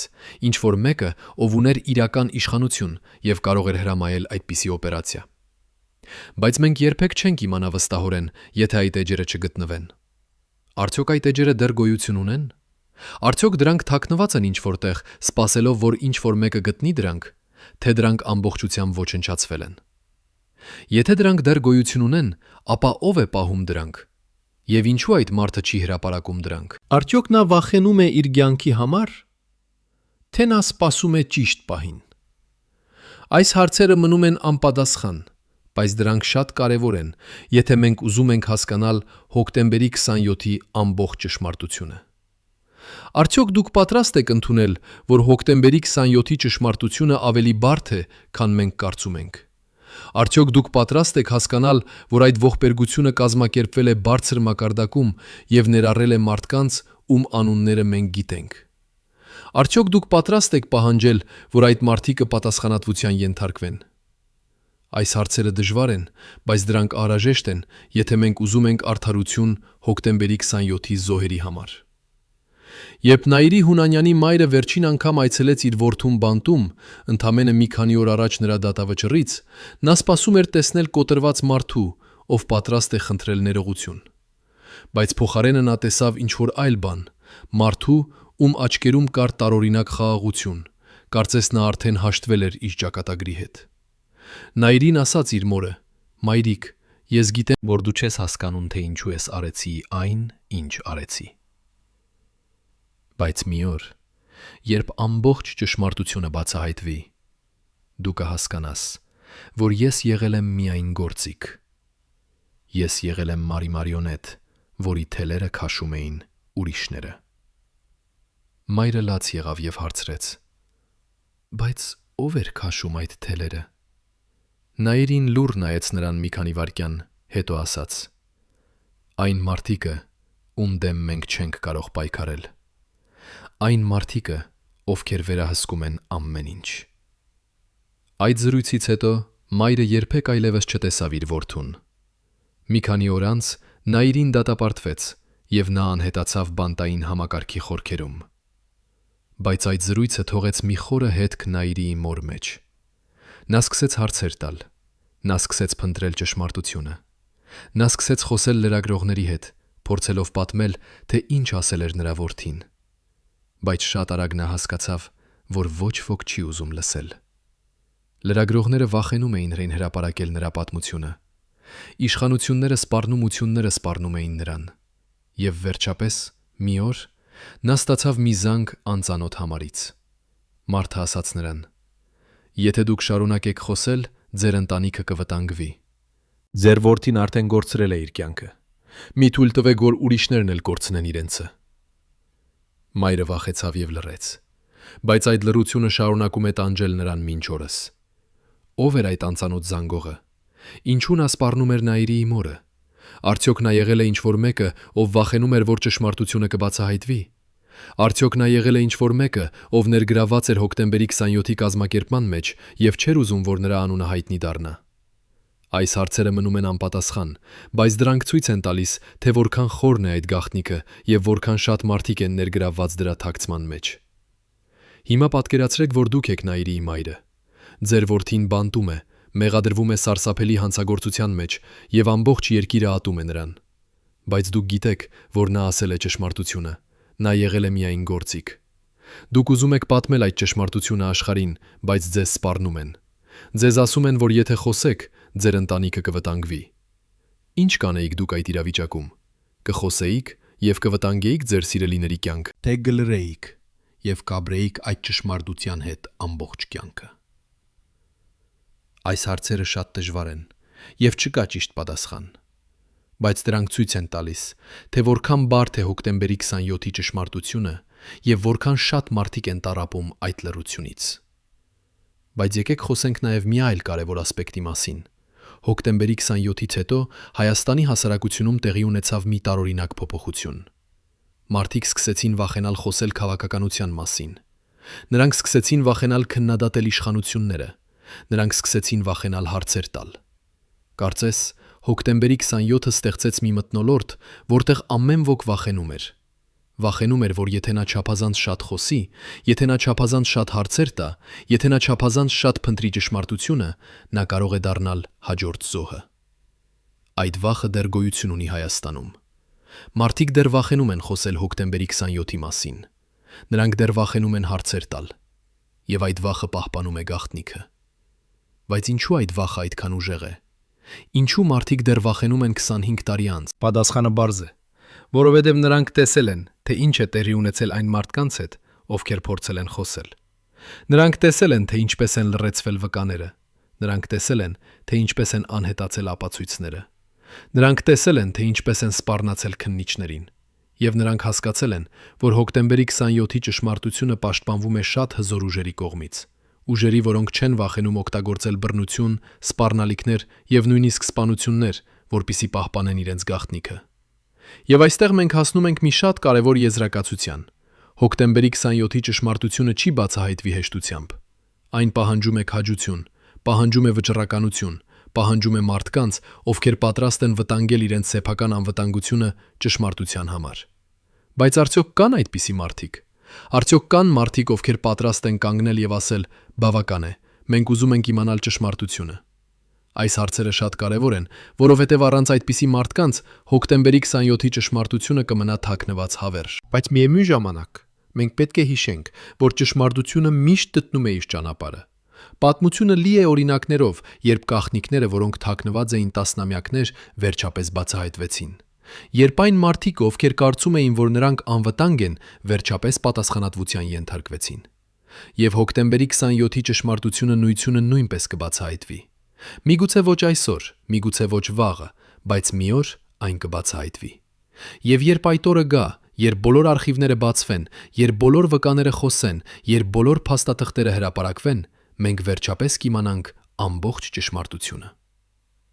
Արդյոք դուք պատրաստ եք սպասել այդ օրվան։ Արդյոք դուք պատրաստ եք շարունակել հարցեր տալ, նույնիսկ եթե պատասխանները դժվար են գտնել։ Արդյոք դուք պատրաստ եք կանգնել հոկտեմբերի 27-ի զոհերի կողքին եւ ասել. «Մենք չենք մոռանա, մենք չենք ների, մենք կշարունակենք փնտրել ճշմարտությունը»։ Եթե այո, ապա մենք միասին կարող ենք փոխել պատմությունը։ Մենք միասին կարող ենք բացահայտել այն, ինչ թաքցվել է 25 տարի։ Մենք միասին կարող ենք բերել արդարություն հոկտեմբերի 27-ի զոհերին եւ վերջապես փակել այդ մութ էջը Հայաստանի պատմության մեջ։ Պատկերացրեք, որ դուք եք 12 մարդկանցից մեկը, ովքեր գիտեին ամեն ինչ Վազգեն Սարգսյանի մասին, յուրաքանչյուր բժշկական գաղտնիք, յուրաքանչյուր էվակուացիայի պլան, յուրաքանչյուր թաքնված թունել Երևանի տակ։ Հիմա պատկերացրեք, որ դուք պետք է ընտրեիք պահպանել ձեր հավատարմությունը, թե փրկել ձեր կյանքը։ Հոկտեմբերի 22-ին 1999 թվականին այդ մարդիկը կատարեցին ընտրություն, որը փոխեց Հայաստանի պատմությունը։ Նրանք էին այն ներքին օղակը, որը գիտեր Վազգենի ամենախորը գաղտնիքները, նրա առողջական իրական վիճակից մինչև այն գաղտնի հանդիպումները, որոնք երբեք չհայտնվեցին պաշտոնական արձանագրություններում։ Բայց ինչու այդ 12 հոգին, ովքեր երդվել էին պաշտպանել վարչապետին մինչև վերջին շունչը, հանկարծ դարձան լուռ։ Ինչու նրանցից յուրաքանչյուրը մեկը մյուսի հետևից սկսեց խուսափել հարցերից, փոխել իրենց հեռախոսահամարները, անհետանալ հանրային կյանքից։ Ով էր այն մարդը, ով այցելեց նրանցից յուրաքանչյուրին գիշերվա խավարում եւ ասաց այն խոսքերը, որոնք ստիպեցին նրանց ընտրել լռությունը։ Արդյոք դա եղել է սպառնալիք, թե խոստում։ Արդյոք դա եղել է վախ, թե փրկություն։ Եվ ամենակարևորը, ինչ գիտեին այդ 12 մարդիկ, որ մենք դեռ չգիտենք։ Այդ 12 մարդկանցից մեկը, ով այժմ ապրում է հեռավոր երկրում եւ խոսում է միայն ծայրահեղ գաղտնիության պայմաններով, հիշում է այն գիշերը, երբ ամեն ինչ փոխվեց։ Հոկտեմբերի 21-ի երեկոյան, ընդամենը 6 օր առաջ ողբերգությունից, նա ստացավ զանգ անծանոթ համարից։ Ձայնը հանգիստ էր, գրեթե քաղաքավարի, բայց բառերը սառեցնող էին։ Մենք գիտենք, որ դուք հավատարիմ եք Վազգենին,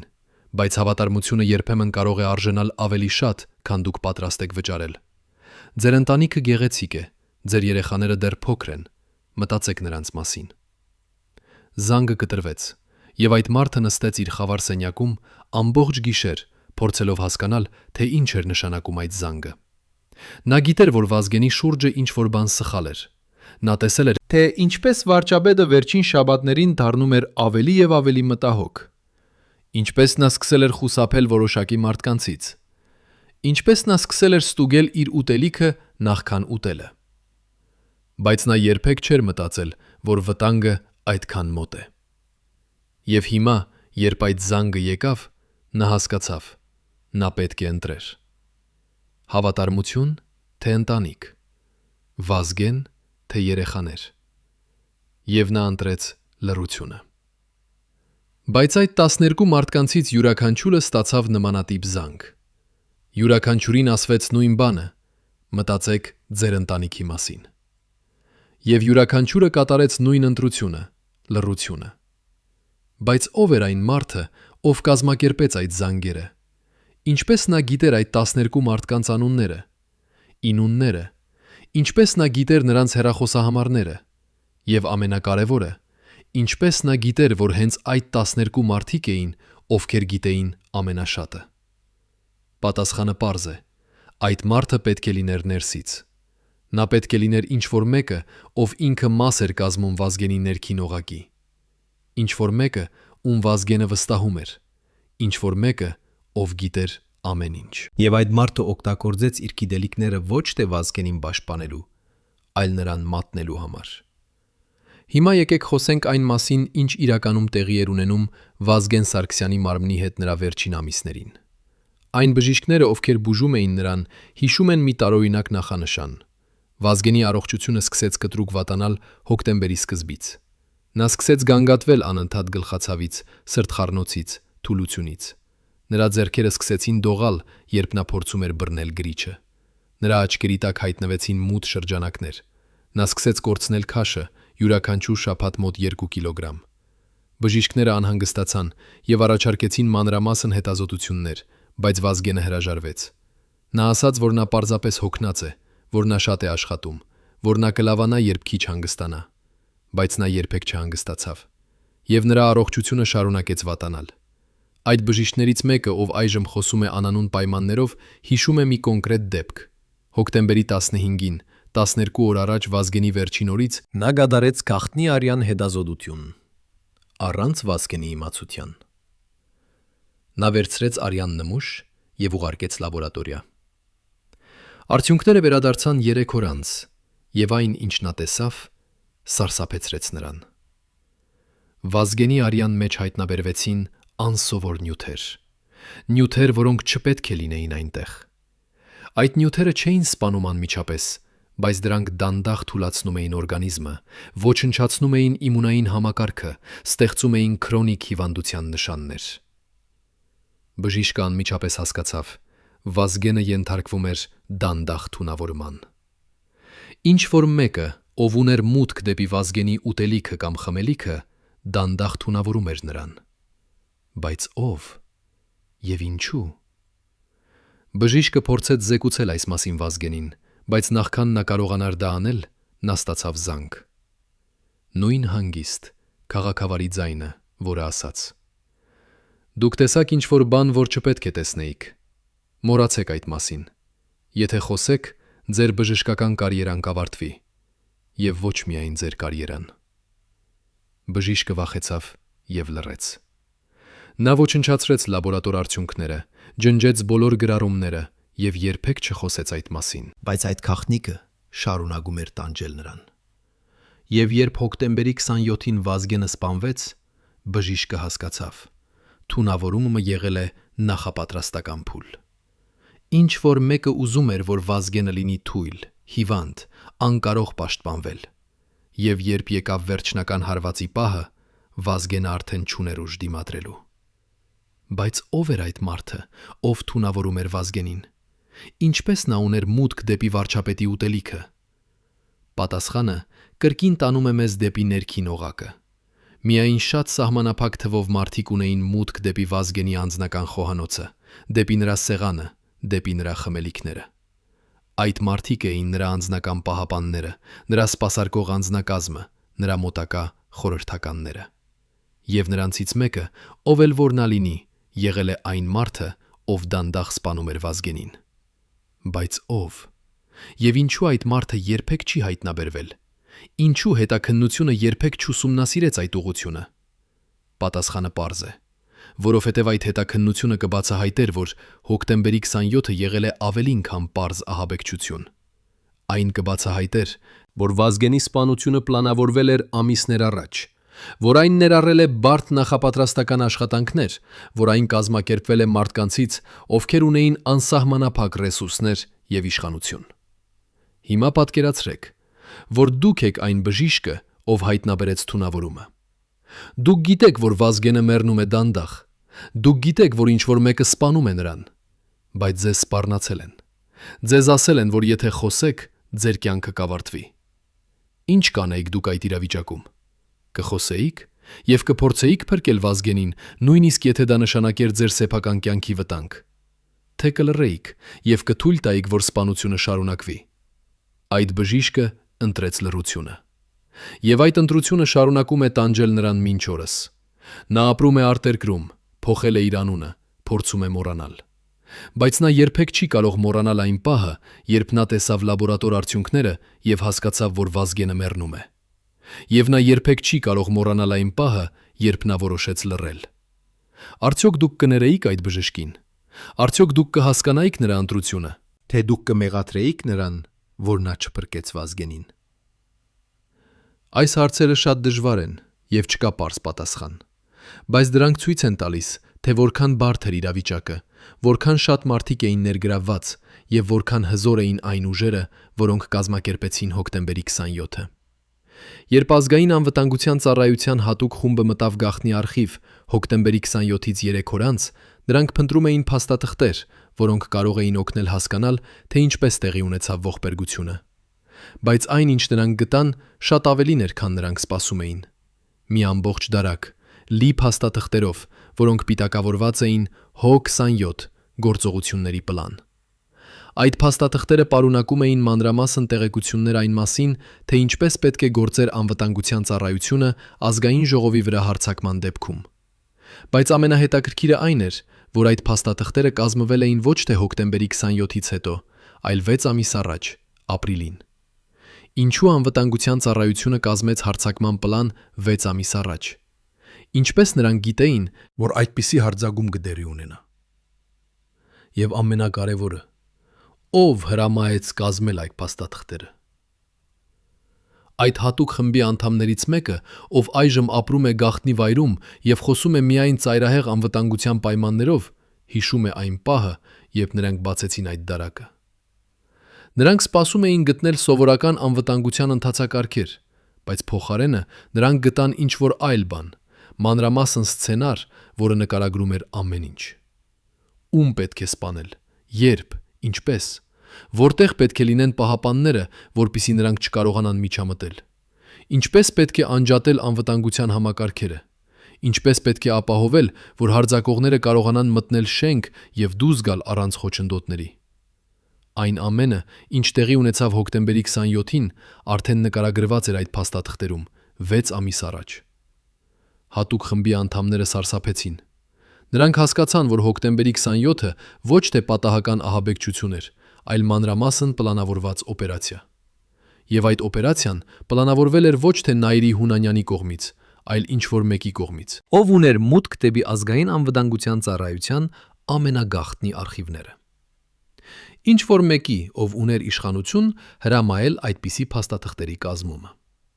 Ինչ-որ մեկի, ով գիտեր, որ հոկտեմբերի 27-ը կտեղի ունենա 6 ամիս առաջ։ Բայց ով էր այդ մարդը։ Եվ ինչու նա պլանավորեց Վազգեն Սարգսյանի սպանությունը այդքան վաղ։ Հատուկ խումբը անմիջապես զեկուցեց այս մասին իրենց ղեկավարությանը։ Բայց այն, ինչ տեղի ունեցավ հետո, դեռ ավելի տարօրին էր։ Նրանց ասվեց, որ այդ փաստաթղթերը դասակարգված են որպես բարձրագույն գաղտնիություն,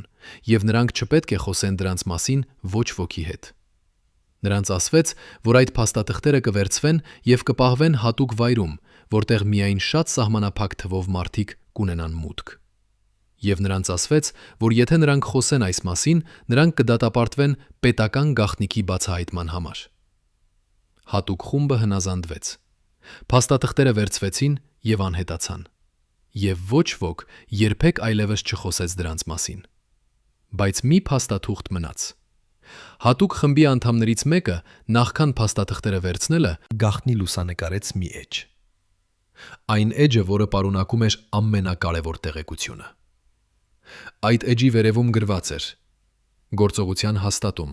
ստորագրություն անհրաժեշտ։ Եվ ներքևում կար ստորագրություն։ Ոչ թե անուն, ոչ թե պաշտոն, միայն ստորագրություն։ Բայց այդ ստորագրությունը ճանաչելի էր։ Այն պատկանում էր մարդու, ով այդ ժամանակ զբաղեցնում էր շատ բարձր պաշտոն Հայաստանի ձի անվտանգության համակարգում։ Մարդու, ով ուներ անսահմանափակ մուտք դեպի բոլոր գաղտնի տեղեկությունները։ Մարդու, ով կարող էր հրամայել այդպիսի օպերացիայի պլանավորումը։ Բայց ով էր այդ մարդը։ Եվ ինչու նրա անունը երբեք չհայտնվեց հետաքննության ընթացքում։ Այդ լուսանկարը դեռ գոյություն ունի։ Այն պահվում է անվտանգ վայրում, սպասելով այն օրվան, երբ այն կարող է հրապարակվել առանց վտանգի։ Բայց երբ կգա այդ օրը։ Արդյոք այն երբևէ կգա։ Թե այդ լուսանկարը կմնա թաքնված հավերժ, ինչպես այնքան շատ այլ ապացույցներ, որոնք կարող էին բացահայտել հոկտեմբերի 27-ի ճշմարտությունը։ Հիմա եկեք խոսենք այն մասին, թե ինչ էր գրված այդ փաստաթղթերում։ Մի հատված, որը հատուկ խմբի անդամները հիշում են շատ հստակ, ասում էր. գործողության նպատակը վերացնել ներկայիս ղեկավարությունը եւ ստեղծել պայմաններ նոր քաղաքական կարգի հաստատման համար։ Գործողությունը պետք է իրականացվի այնպես, որ այն թվա ներքին ահաբեկչություն առանց արտաքին միջամտության հետքերի։ Այս բառերը ցույց են տալիս, որ հոկտեմբերի 27-ը ոչ թե պարզ ահաբեկչություն էր, այլ քաղաքական հեղաշրջում։ Նպատակը ոչ թե պարզապես սպանել Վազգեն Սարգսյանին էր, այլ փոխել ամբողջ քաղաքական համակարգը։ Եվ այդ նպատակը հասնվեց։ Հոկտեմբերի 27-ից հետո Հայաստանի քաղաքական համակարգը ամբողջությամբ փոխվեց։ Նոր մարդիկ եկան իշխանության, նոր քաղաքականություն սկսվեց, նոր դաշինքներ ձևավորվեցին։ Եվ այդ բոլոր փոփոխությունները արդեն նկարագրված էին այդ փաստաթղթերում 6 ամիս առաջ։ Բայց ով էր այն մարդը, ով գրեց այդ փաստաթղթերը։ Ով էր այն մարդը, ով պլանավորեց ամբողջ օպերացիան։ Ով էր այն մարդը, ով ստորագրեց այդ էջը։ Այս հարցերը մնում են անպատասխան, բայց դրանք ամենակարևոր հարցերն են։ Եթե մենք ուզում ենք հասկանալ հոկտեմբերի 27-ի ճշմարտությունը, որովհետև այդ մարդը, ով էլ որ նա լինի, է իրական պատվիրատուն։ Ոչ թե Նաիրի Հունանյանը, ով միայն կատարեց հրամանները։ Ոչ թե Էդուարդ Գրիգորյանը, ով միայն տրամադրեց տեղեկություններ, այլ այն մարդը, ով նստած էր իր գրասենյակում 6 ամիս առաջ հոկտեմբերի 27-ից եւ պլանավորեց ամբողջ օպերացիան։ Այն մարդը, ով ստորագրեց այդ փաստաթուղթը եւ ասաց. «Այո, սա պետք է տեղի ունենա»։ Արդյոք մենք երբևէ կիմանանք այդ մարդու անունը։ Արդյոք այդ լուսանկարը, որը պահվում է անվտանգ վայրում, երբևէ կհրապարակվի։ Արդյոք այն մարդը, ով ունի այդ լուսանկարը, երբևէ կգտնի քաջությունը հրապարակել այն։ Այս հարցերը շատ կարևոր են, որովհետև առանց այդ լուսանկարի, առանց այդ ստորագրության, մենք երբեք չենք կարող ապացուցել, թե ով իրականում կազմակերպեց հոկտեմբերի 27-ը։ Մենք կարող ենք միայն կասկածել, միայն ենթադրել, միայն վերլուծել, բայց մենք չենք կարող ապացուցել։ Եվ առանց ապացույցի ճշմարտությունը կմնա միայն տեսություն։ Երբ Արտաքին հատուկ ծառայությունների գաղտնի ներկայացուցիչը ժամանեց Երևան, հոկտեմբերի 27-ից մեկ շաբաթ առաջ նա չգրանցվեց որևէ հյուրանոցում, չհայտնվեց որևէ պաշտոնական հանդիպման մեջ, չթողեց որևէ հետք։ Նա ժամանեց գիշերվա խավարում, մի անտեսանելի ինքնաթիռով, որը վայրէջք կատարեց ոչ թե Զվարթնոցի օդանավակայանում, այլ մի փոքր ռազմական օդանավակայանում Երևանի արվարձանում։ Նրան դիմավորեց մի մարդ, ով սպասում էր նրան մութ ավտոմեքենայով, առանց համարանիշների։ Նրանք վարեցին ոչ թե դեպի քաղաք, այլ դեպի լեռները, դեպի մի գաղտնի վայր, որտեղ ոչ ոք չէր կարող նրանց տեսնել։ Այնտեղ, մի փոքր տան մեջ, որը թաքնված էր անտառի խորքում, տեղի ունեցավ մի հանդիպում, որը փոխեց Հայաստանի պատմությունը։ Բայց ով էր այդ արտաքին ներկայացուցիչը, որտեղից էր նա եկել, եւ ամենակարևորը, ինչ էր նա ասել այդ հանդիպման ժամանակ։ Այդ հանդիպման մասին տեղեկությունները չկան որևէ պաշտոնական գրառումներում, չկան արձանագրություններ, չկան լուսանկարներ, չկան վկաներ։ Միայն երկու մարդ գիտե, թե ինչ տեղի ունեցավ այդ գիշերը։ Արտաքին ներկայացուցիչը եւ այն մարդը, ով դիմավորեց նրան։ Բայց մի մարդ, ով պատահաբար էր այդ տան մոտ այդ գիշերը, մի տեղական բնակիչ, ով գնուգնում էր տուն ուշ գիշերը, տեսավ ինչ-որ բան։ Նա տեսավ երկու մարդկանց, ովքեր խոսում էին տան ներսում։ Նա չլսեց նրանց խոսակցությունը, բայց նա տեսավ նրանց ստվերները պատուհանի վրա։ Եվ նա հիշում է մի մանրամասն, մի պահ, երբ մեկ մարդը բարձրացրեց իր ձեռքը եւ ցույց տվեց ինչ-որ բան մյուսին։ Կարծես նա ցույց էր տալիս փաստաթուղթ կամ լուսանկար։ Եվ մյուս մարդը նայեց դրան եւ գլուխ թափեց։ Կարծես նա համաձայնվեց ինչ-որ բանի։ Այդ տեղական բնակիչը, ով այժմ ապրում է հեռավոր գյուղում եւ խոսում է միայն անանուն պայմաններով, հիշում է, որ նա զգաց ինչ-որ տարօրինակ բան այդ գիշերը։ Նա զգաց, որ այն, ինչ նա տեսավ, կարևոր էր։ Նա զգաց, որ այդ հանդիպումը ինչ-որ կերպ կապված էր ինչ-որ մեծ բանի հետ։ Բայց նա երբեք չխոսեց այդ մասին, որովհետև նա վախենում էր։ Նա վախենում էր, որ եթե նա խոսի, նա կվտանգվի։ Եվ երբ հոկտեմբերի 27-ին տեղի ունեցավ ողբերգությունը, նա հիշեց այդ գիշերը եւ հասկացավ, այն, ինչ նա տեսավ, կապված էր հոկտեմբերի 27-ի հետ։ Բայց նա դեռ չխոսեց։ Նա դեռ վախենում էր։ Եվ նա շարունակում է վախենալ մինչ օրս։ Բայց ով էր այդ արտաքին ներկայացուցիչը։ Եթե մենք նայենք միջազգային համատեքստին, մենք կտեսնենք, որ հոկտեմբերի 27-ից մի շաբաթ առաջ մի քանի կարևոր իրադարձություններ տեղի ունեցան։ Մոսկվայում բարձրաստիճան ռուսական պաշտոնյաները հանդիպեցին քննարկելու Հարավային Կովկասի իրավիճակը։ Վաշինգտոնում ԱՄՆ պետքարտուղարությունը հրապարակեց մի հայտարարություն Հայաստանի քաղաքական իրավիճակի մասին։ Եվ Բրյուսելում Եվրոպական միության ներկայացուցիչները քննարկեցին Հայաստանի հետ համագործակցության հարցերը։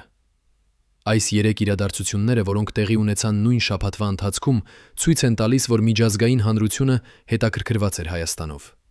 Բայց ինչու հենց այդ պահին։ Ինչու հենց մեկ շաբաթ առաջ հոկտեմբերի 27-ից։ Պատասխանը կարող է լինել այն, որ միջազգային հանրությունը գիտեր, որ ինչ-որ բան պատրաստվում է։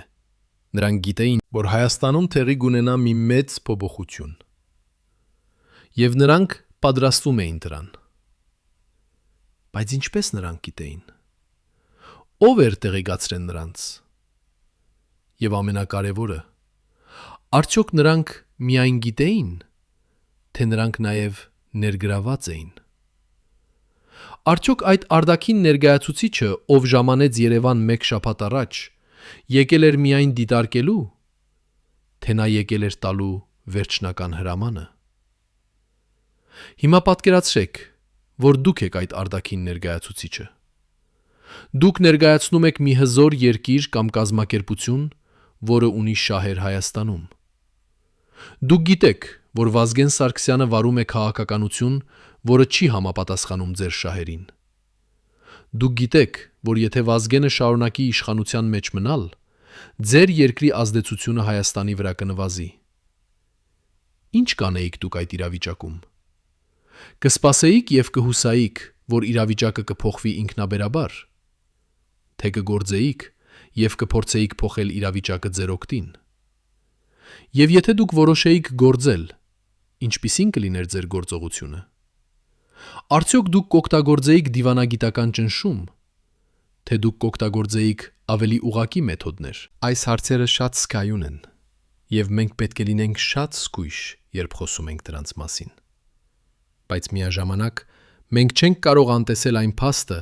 որ հոկտեմբերի 27-ից հետո Հայաստանի արտաքին քաղաքականությունը փոխվեց։ Հայաստանը դարձավ ավելի կախյալ արտաքին ուժերից։ Հայաստանի անկախությունը, որը Վազգենը փորձում էր պահպանել, նվազեց։ Եվ այդ փոփոխությունները օգտակար էին որոշակի արտաքին ուժերի համար։ Արդյոք դա պատահական է։ Թե դա էր հենց այն նպատակը, որի համար կազմակերպվեց հոկտեմբերի 27-ը։ Բայց եկեք վերադառնանք այդ գաղտնի հանդիպմանը լեռներում։ Ինչ էր ասվել այդ հանդիպման ժամանակ։ Ինչ փաստաթուղթ էր ցույց տրվել։ Ինչ համաձայնության եկան այդ երկու մարդիկը։ Մենք երբեք չենք իմանա վստահորեն, եթե այդ երկու մարդիկը չխոսեն, բայց մենք կարող ենք ենթադրել։ Մենք կարող ենք վերլուծել այն փաստերը, որոնք մեզ հայտնի են, եւ փորձել վերականգնել այն պատկերը, որը թաքնված է։ Եվ երբ մենք անում ենք դա, մենք տեսնում ենք մի պատկեր, որը շատ տարբեր է պաշտոնական տարբերակից։ Մենք տեսնում ենք, որ հոկտեմբերի 27-ը եղել է ավելին, քան պարզ ահաբեկչություն։ Մենք տեսնում ենք, որ այն եղել է բարդ միջազգային օպերացիա, որը ներառել է բազմաթիվ մարդկանց եւ կազմակերպությունների։ Եվ մենք տեսնում ենք, որ այդ օպերացիայի իրական պատվիրատուները դեռ ազատ են, դեռ իշխանության մեջ են, դեռ շարունակում են վերահսկել Հայաստանի ճակատագիրը։ Արդյոք դուք պատրաստ եք ընդունել այս ճշմարտությունը։ Արդյոք դուք պատրաստ եք հասկանալ, որ հոկտեմբերի 27-ը եղել է արտաքին միջամտություն։ Արդյոք դուք պատրաստ եք պահանջել, որ այդ ճշմարտությունը բացահայտվի։ Այս հարցերը շատ դժվար են, բայց դրանք անհրաժեշտ են, եթե մենք ուզում ենք իմանալ ամբողջ ճշմարտությունը։ Որովհետև առանց այդ ճշմարտության մենք շարունակում ենք ապրել ստերի մեջ։ Առանց այդ ճշմարտության մենք շարունակում ենք լինել կուրացած։ Եվ առանց այդ ճշմարտության մենք երբեք չենք կարող պաշտպանել մեր երկիրը նմանատիպ միջամտություններից ապագայում։ 35 տարի անց, հոկտեմբերի 27-ից Նաիրի Հունանյանի պաշտպանության փաստաբանը, ով այժմ ապրում է անվտանգ երկրում, առաջին անգամ համաձայնվեց տալ ամբողջական հարցազրույց, պայմանով, որ նրա ինքնությունը կմնա գաղտնի։ Այն, ինչ նա պատմեց, կարող էր փոխել ամեն ինչ, ինչ մենք գիտենք այդ ողբերգության մասին։ Նա հիշում է այն պահը, երբ Նաիրին բանտային խցում նստած հանեց իր կոշիկը եւ ցույց տվեց փաստաբանին մի փոքրիկ թղթի կտոր, որը թաքցված էր ներդիրի տակ։ Այդ թղթի վրա գրված էր ընդամենը 3 բառ. «Զանգը Մոսկվայից էր»։ Փաստաբանը սարսափեց եւ հարցրեց. «Դուք վստահ եք»։ Նաիրին միայն գլուխ թափեց եւ շշնջաց, եւ ես լսեցի ձայնը։ Ռուսերեն էր խոսում։ Նա ասաց ինձ ճշգրիտ ժամը, ճշգրիտ տեղը, ճշգրիտ անունները։ Նա ասաց, որ եթե ես չկատարեմ, իմ ընտանիքը կվտանգվի։ Բայց նա նաև ասաց, որ եթե ես կատարեմ, նրանք կպաշտպանվեն։ Փաստաբանը փորձեց հարցնել ավելին, բայց Նաիրին լռեց։ Նա միայն ասաց. «Այդ թուղթը պահեք։ Մի օր, երբ ամեն ինչ բացահայտվի, այն կապացուցի, որ ես ասում էի ճշմարտությունը»։ Բայց ով էր այդ զանգողը Մոսկվայից։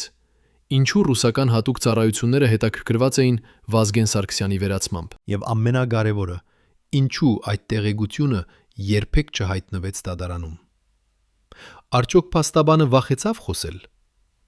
Թե նրան սպառնացել են։ Եվ արդյոք այդ թուղթը դեռ գոյություն ունի թաքնված ինչ-որ տեղ, սպասելով այն պահին, երբ այն կարող է վերջապես բացահայտել ամբողջ ճշմարտությունը։ Այդ փաստաբանը, ով այժմ ապրում է մշտական վախի մեջ, հիշում է նաև մի այլ տարօրինակ դեպք։ Երբ նա փորձեց ներկայացնել այդ տեղեկությունը դատարանում, ոչ թե բացահայտ, այլ անուղղակի ձևով, նա ստացավ զանգ այն գիշերը։ Ձայնը, որը խոսում էր անթերի հայերենով, բայց ակնհայտորեն օտարերկրյա շեշտով, ասաց նրան. «Դուք շատ խելացի մարդ եք, որպիսի անխելք բան անեք։ Ձեր երեխաները սովորում են լավ դպրոցում, ձեր կինը աշխատում է լավ տեղում։ Մի փչացրեք այդ ամենը մի փոքր թղթի կտորի համար»։ Փաստաբանը հասկացավ հրահանգը։ Նա երբեք այլևս չհիշատակեց այդ թուղթը դատարանում, բայց նա պահեց այն։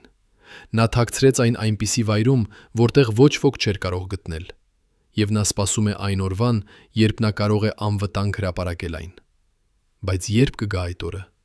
Արդյոք այն երբևէ կգա, թե այդ թուղթը կմնա թաքնված հավերժ, ինչպես այնքան շատ այլ ապացույցներ։ Բայց եկեք խորանանք ավելի խորը այն հարցի մեջ, թե ինչու Մոսկվան կուզեր վերացնել Վազգեն Սարգսյանին։ Վազգենը թեև պահպանում էր ամուր կապեր Ռուսաստանի հետ, միաժամանակ փորձում էր զարգացնել Հայաստանի անկախ քաղաքականությունը։ Նա հանդիպումներ ուներ արևմտյան երկրների ներկայացուցիչների հետ, քննարկում էր տնտեսական համագործակցության նոր ուղիներ, փորձում էր դիվերսիֆիկացնել Հայաստանի արտաքին կապերը։ Այս քաղաքականությունը անհանգստացնում էր Մոսկվային, որը տեսնում էր, որ Հայաստանը դանդաղ սկսում է հեռանալ ռուսական ազդեցության ոլորտից։ 1999 թվականին, երբ Ռուսաստանը փորձում էր վերականգնել իր ազդեցությունը նախկին խորհրդային հանրապետությունների վրա, Վազգենի անկախ քաղաքականությունը դարձել էր խնդիր, եւ Մոսկվան որոշեց լուծել այդ խնդիրը։ Հիմա պատկերացրեք, որ դուք եք բարձրաստիճան պաշտոնյա Մոսկվայում, պատասխանատու Հարավային Կովկասի համար։ Դուք տեսնում եք, որ Հայաստանի վարչապետը սկսում է վարել քաղաքականություն, որը չի համապատասխանում ձեր շահերին։ Դուք փորձում եք ճնշում գործադրել նրա վրա տնտեսական, քաղաքական, դիվանագիտական, բայց նա չի հնազանդվում։ Նա շարունակում է իր ուղին։ Ինչ կանեիք դուք այդ իրավիճակում։ Կսպասեիք, թե կգործեիք։ Եվ եթե դուք որոշեիք գործել, ինչպիսին կլիներ ձեր գործողությունը։ Պատմությունը ցույց է տվել, որ Մոսկվան երբեք չի վարանում օգտագործել ծայրահեղ մեթոդներ, երբ խոսքը վերաբերում է իր շահերին։ Եվ հոկտեմբերի 27-ը կարող էր լինել հենց այդպիսի մեթոդի օրինակ։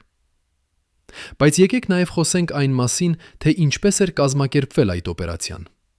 Նաիրին, ով եղել է պարզ լրագրող, առանց հատուկ ռազմական պատրաստության, առանց կապերի հատուկ ծառայությունների հետ, հանկարծ դարձավ կարող կազմակերպել մի բարդ ահաբեկչություն։ Ինչպես։ Պատասխանը պարզ է։ Նրան օգնեցին, նրան ուսուցանեցին, նրան տրամադրեցին բոլոր անհրաժեշտ տեղեկությունները, բոլոր անհրաժեշտ ռեսուրսները, բոլոր անհրաժեշտ կապերը։ Եվ այդ օգնությունը եկավ ոչ թե Հայաստանից, այլ դրսից։ Այն եկավ մարդկանցից, ովքեր հանդես են գալիս այդ պատերազմում, ու պարզ է, որ պարզապես չեն կարող օգնել։ Այս մարդկանց հետ Մոսկվան հանդիպեց մի պատերազմի ժամանակ եւ կարողացավ այդ անհատներից մեկին եւ մեկ նոր կրակոց հանել մեր համար։ Այս պատերազմի ժամանակ մենք գտել ենք իրենց համարժեք համարում։ Դկանցից, Ովքեր ունեին փորձ այդպիսի օպերացիաների կազմակերպման մեջ, ովքեր ունեին ռեսուրսներ, ովքեր ունեին շահեր Հայաստանում։ Եվ այստեղ մենք հասնում ենք ամենակարևոր հարցին։ Ով էր այն կոնկրետ մարդը Մոսկվայում, ով տվեց վերջնական հրամանը։ Ով էր այն մարդը, ով նստեց իր գրասենյակում եւ ասաց. «Այո, Վազգեն Սարգսյանը պետք է վերացվի»։ Այդ մարդու անունը երբեք չի հայտնվել պաշտոնական հետաքննության մեջ, բայց նա գոյություն ունի։ Նա ապրում է։ Եվ նա հնարավոր է դեռ զբաղեցնում է բարձր պաշտոն։ Արդյոք մենք երբևէ կիմանանք նրա անունը։ Արդյոք նա երբևէ կպատասխանատվության ենթարկվի։ Թե նա կմնա անպատիժ, ինչպես այնքան շատ այլ մարդիկ, ովքեր կազմակերպել են նմանատիպ օպերացիաներ պատմության ընթացքում։ Երբ Էդուարդ Գրիգորյանի եղբայրը, ով աշխատում էր ռուսական հատուկ ծառայություններում, վերջին անգամ այցելեց Երևան, հոկտեմբերի 27-ից 2 շաբաթ առաջ, նա բերեց իր եղբորը մի փաթեթ։ Այդ փաթեթի մեջ կար ամեն ինչ, ինչ անհրաժեշտ էր հոկտեմբերի 27-ի իրականացման համար։ Ազգային ժողովի անվտանգության համակարգի մանրամասն սխեմաներ, Պահապանների հերթափոխությունների ժամանակացույց, անվտանգության կոդեր, էվակուացիայի ելքերի քարտեզներ։ Բայց ամենակարևորը այն էր, որ այդ փաթեթում կար նաև մի ցուցակ այն մարդկանց, ովքեր պետք է վերացվեին։ Այդ ցուցակում առաջին անունը Վազգեն Սարգսյանն էր, երկրորդը Կարեն Դեմիրճյանը, եւ հետո եւս 6 անուն։ Ընդամենը 8 անուն։ 8 մարդ, ովքեր այդ օրը պետք է մեռնեին։ Բայց ինչու հենց այդ 8 մարդիկը։ Ինչ ընդհանուր բան ունեին նրանք։ Պատասխանը պարզ է։ Նրանք բոլորը ներկայացնում էին հին քաղաքական էլիտան, այն էլիտան, որը կապված էր խորհրդային անցյալի հետ, որը ուներ սեփական տեսլական Հայաստանի ապագայի համար, որը չէր ուզում լինել պարզապես Մոսկվայի մարիոնետ։ Եվ այդ էլիտան պետք է վերացվեր, որպեսզի նոր էլիտա գար իշխանության, էլիտա, որը ավելի հնազանդ կլիներ արտաքին ուժերին։ Էդուարդ Գրիգորյանը, երբ տեսավ այդ ցուցակը, սարսափեցավ։ Նա հասկացավ, որ նա ներգրավված է ինչ-որ բանի մեջ, որը շատ ավելի մեծ է, քան նա մտածում էր։ Նա կարծում էր, որ նա պարզապես օգնում է իր եղբորը մի փոքր գործում, բայց հիմա նա տեսավ, որ այդ փոքր գործը իրականում մի հսկայական օպերացիա է, որը կփոխի Հայաստանի պատմությունը։ Նա փորձեց հրաժարվել։ Նա ասաց իր եղբորը, որ նա չի կարող անել դա, բայց եղբայրը նայեց նրան սառը աչքերով եւ ասաց. «Արդեն ուշ է։ Դու արդեն ներգրավված ես։ Եթե դու հրաժարվես, դու կդառնաս խնդիր, եւ խնդիրները լուծվում են»։ Էդուարդը հասկացավ սպառնալիքը։ Նա հասկացավ, որ նա այլևս ընտրություն չունի։ Նա պետք է շարունակեր։ Եվ նա շարունակեց։ Բայց Էդուարդի պատմությունը չավարտվեց հոկտեմբերի 27-ով։ Հոկտեմբերի 27-ի 27-ից մի քանի ամիս անց, երբ հետաքննությունը սկսեց մոտենալ նրան, երբ քննիչները սկսեցին հարցեր տալ նրա դերի մասին, Էդուարդը հանկարծ անհետացավ։ Նրա մարմինը գտնվեց 2 շաբաթ անց մի հեռավոր լեռնային ձորում։ Պաշտոնական տարբերակը ասում էր, որ նա ինքնասպան է եղել, բայց ոչ ոք չհավատաց այդ տարբերակին, որովհետև Էդուարդի մարմնի վրա կային նշաններ, որոնք ցույց էին տալիս, որ նա ենթարկվել է խոշտանգումների։ Նա ենթարկվել է խոշտանգումների, հնարավոր է, որպիսի նա խոսի, որպիսի նա ասի այն, ինչ նա գիտեր, բայց նա երբեք չխոսեց։ Կամ հնարավոր է նա խոսեց, բայց այն, ինչ նա ասաց, երբեք չհասավ հանրությանը։ Եվ հետո նա սպանվեց, որպիսի նա երբեք այլևս չխոսի։ Ով սպանեց Էդուարդ Գրիգորյանին։ Արդյոք դա եղել են նույն մարդիկը, ովքեր կազմակերպեցին հոկտեմբերի 27-ը։ Արդյոք նրանք վախեցան, որ Էդուարդը կխոսի եւ կբացահայտի նրանց։ Թե դա եղել են ուրիշ մարդիկ, ովքեր ուզում էին պաշտպանել գաղտնիքը։ Մենք երբեք չենք իմանա վստահորեն, բայց մի բան հստակ է. Էդուարդի մահը եղել է նախազգուշացում բոլորին, ովքեր կարող էին խոսել։ Նախազգուշացում, որ եթե դուք գիտեք ինչ-որ բան հոկտեմբերի 27-ի մասին, ավելի լավ է լռել, որովհետև եթե դուք խոսեք, դուք կարող եք դառնալ հաջորդ զոհը։ Հիմա պատկերացրեք, որ դուք եք Էդուարդ Գրիգորյանը։ Դուք ներգրավված եք մի սարսափելի գործում։ Դուք օգնել եք կազմակերպել մի ահաբեկչություն, որը սպանել է 8 մարդու։ Դուք ապրում եք մշտական վախի մեջ, վախենալով, որ ձեզ կբացահայտեն։ Եվ հետո,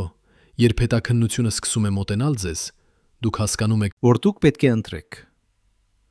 խոսել եւ հնարավոր է փրկել ձեր հոգին, բայց կորցնել ձեր կյանքը, թե լռել եւ ապրել այդ գաղտնիքի հետ մինչեւ վերջ։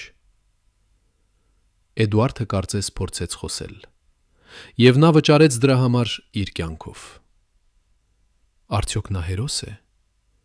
թե նա զոհ։ Արդյոք մենք պետք է կարեկցենք նրան,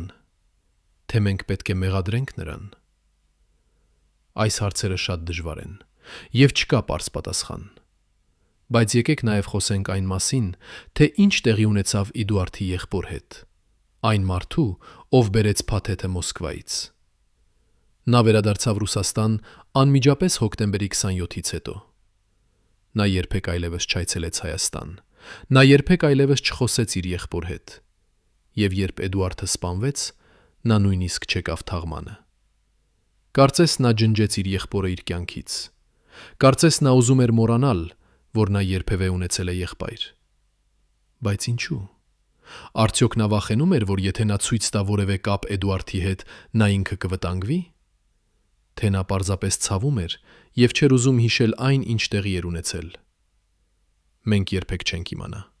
Բայց մի բան հստակ է. այդ եղբայրը, ով էլ որ նա լինի, գիտի ամբողջ ճշմարտությունը։ Նա գիտի, թե ով հրամայեց հոկտեմբերի 27-ը։ Նա գիտի, թե ինչպես էր այն կազմակերպվել։ Նա գիտի բոլոր անունները, բոլոր մանրամասները։ Բայց նա երբեք չի խոսի, որովհետև նա գիտի, որ եթե նա խոսի, նա կդառնա հաջորդ Էդուարդը։ Արդյոք կա որևէ ուժ, որը կարող է ստիպել այդ մարդուն խոսել։ Արդյոք կա որևէ միջազգային կազմակերպություն, որը կարող է հետաքննել այս գործը եւ բացահայտել ճշմարտությունը։ Արդյոք կա որևէ հույս, որ մի օր մենք կիմանանք ամբողջ պատմությունը։ Այս հարցերը շատ կարևոր են, որովհետև առանց այդ ճշմարտության հոկտեմբերի 27-ի զոհերը երբեք չեն ստանա արդարություն։ Առանց այդ ճշմարտության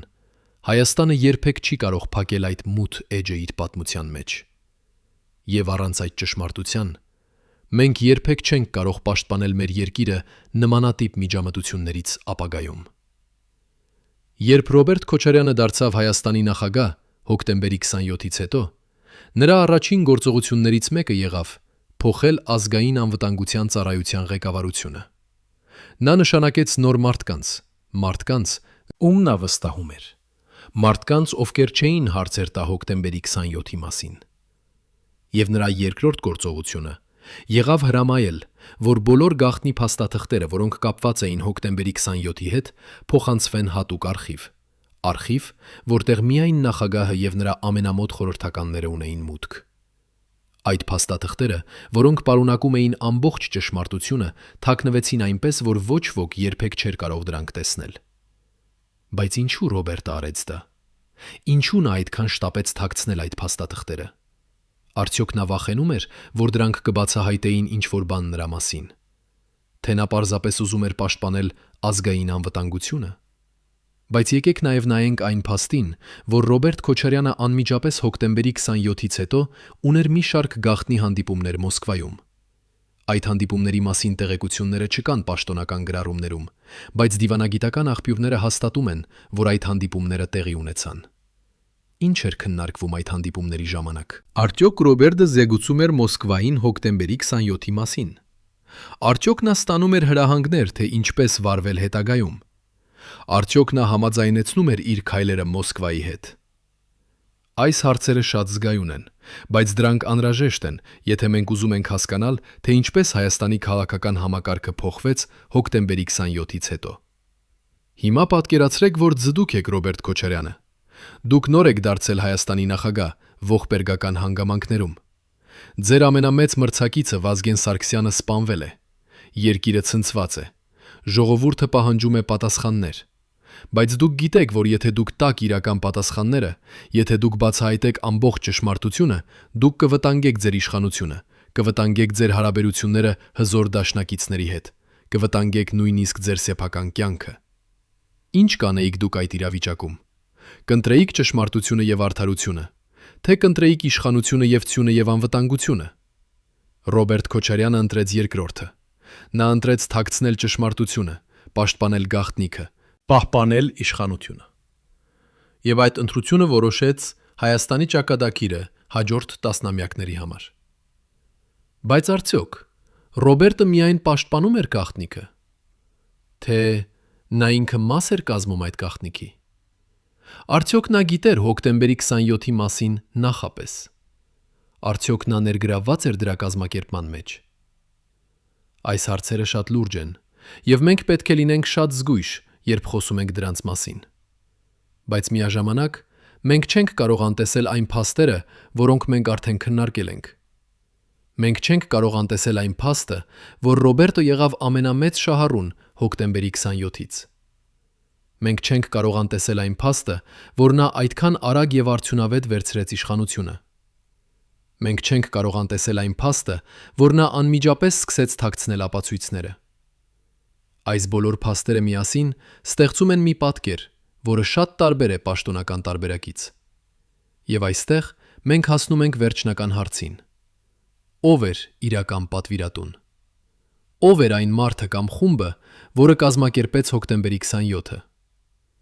Եթե մենք նայենք բոլոր այն փաստերին, որոնք մենք քննարկել ենք այս ողջ պատմության ընթացքում,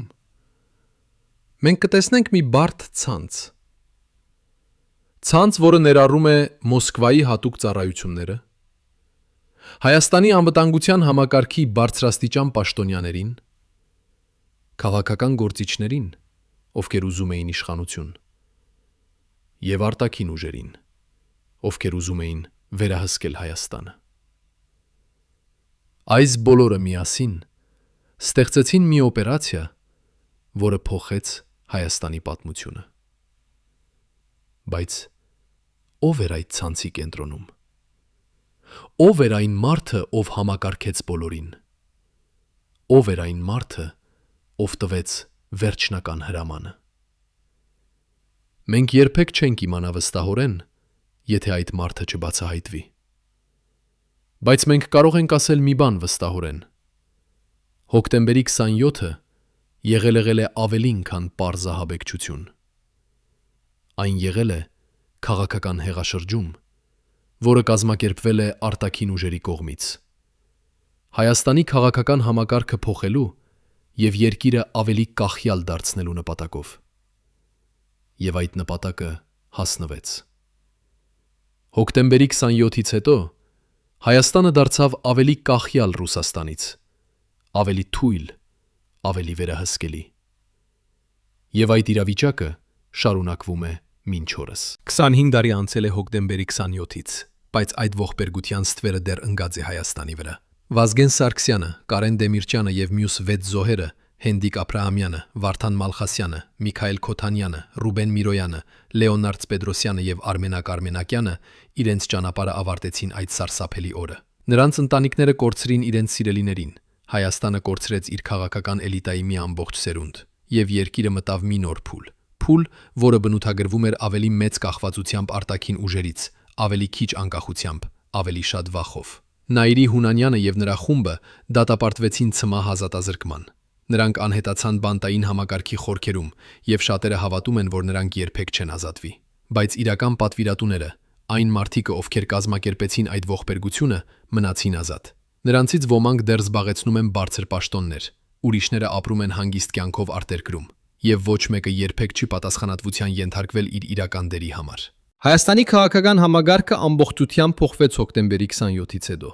Նոր մարդիկ եկան իշխանության, մարդիկ, ովքեր ավելի հնազանդ էին արտաքին ուժերին։ Երկրի արտաքին քաղաքականությունը դարձավ ավելի միակողմանի, ավելի կախյալ Մոսկվայից։ Եվ ժողովուրդը սովորեց ապրել վախի մեջ, վախենալով խոսել, վախենալով հարցեր տալ, վախենալով փնտրել ճշմարտությունը։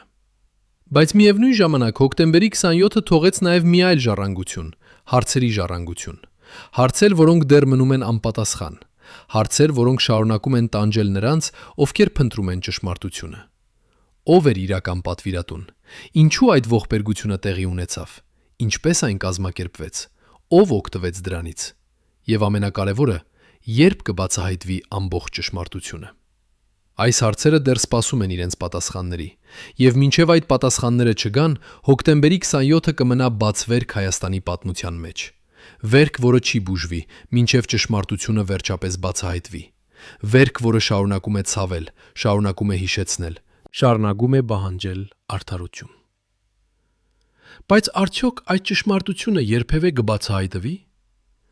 Արդյոք այն փաստաթղթերը, որոնք թաքնված են գաղտնի արխիվներում, երբևէ կհրապարակվեն։ Արդյոք այն մարդիկը, ովքեր գիտեն ամբողջ պատմությունը, երբևէ կխոսեն։ Արդյոք այն ապացույցները, որոնք կարող են բացահայտել իրական պատվիրատուներին, երբևէ կգտնվեն։ Այս հարցերը մնում են բաց։ Եվ պատասխանները կախված են մեզանից,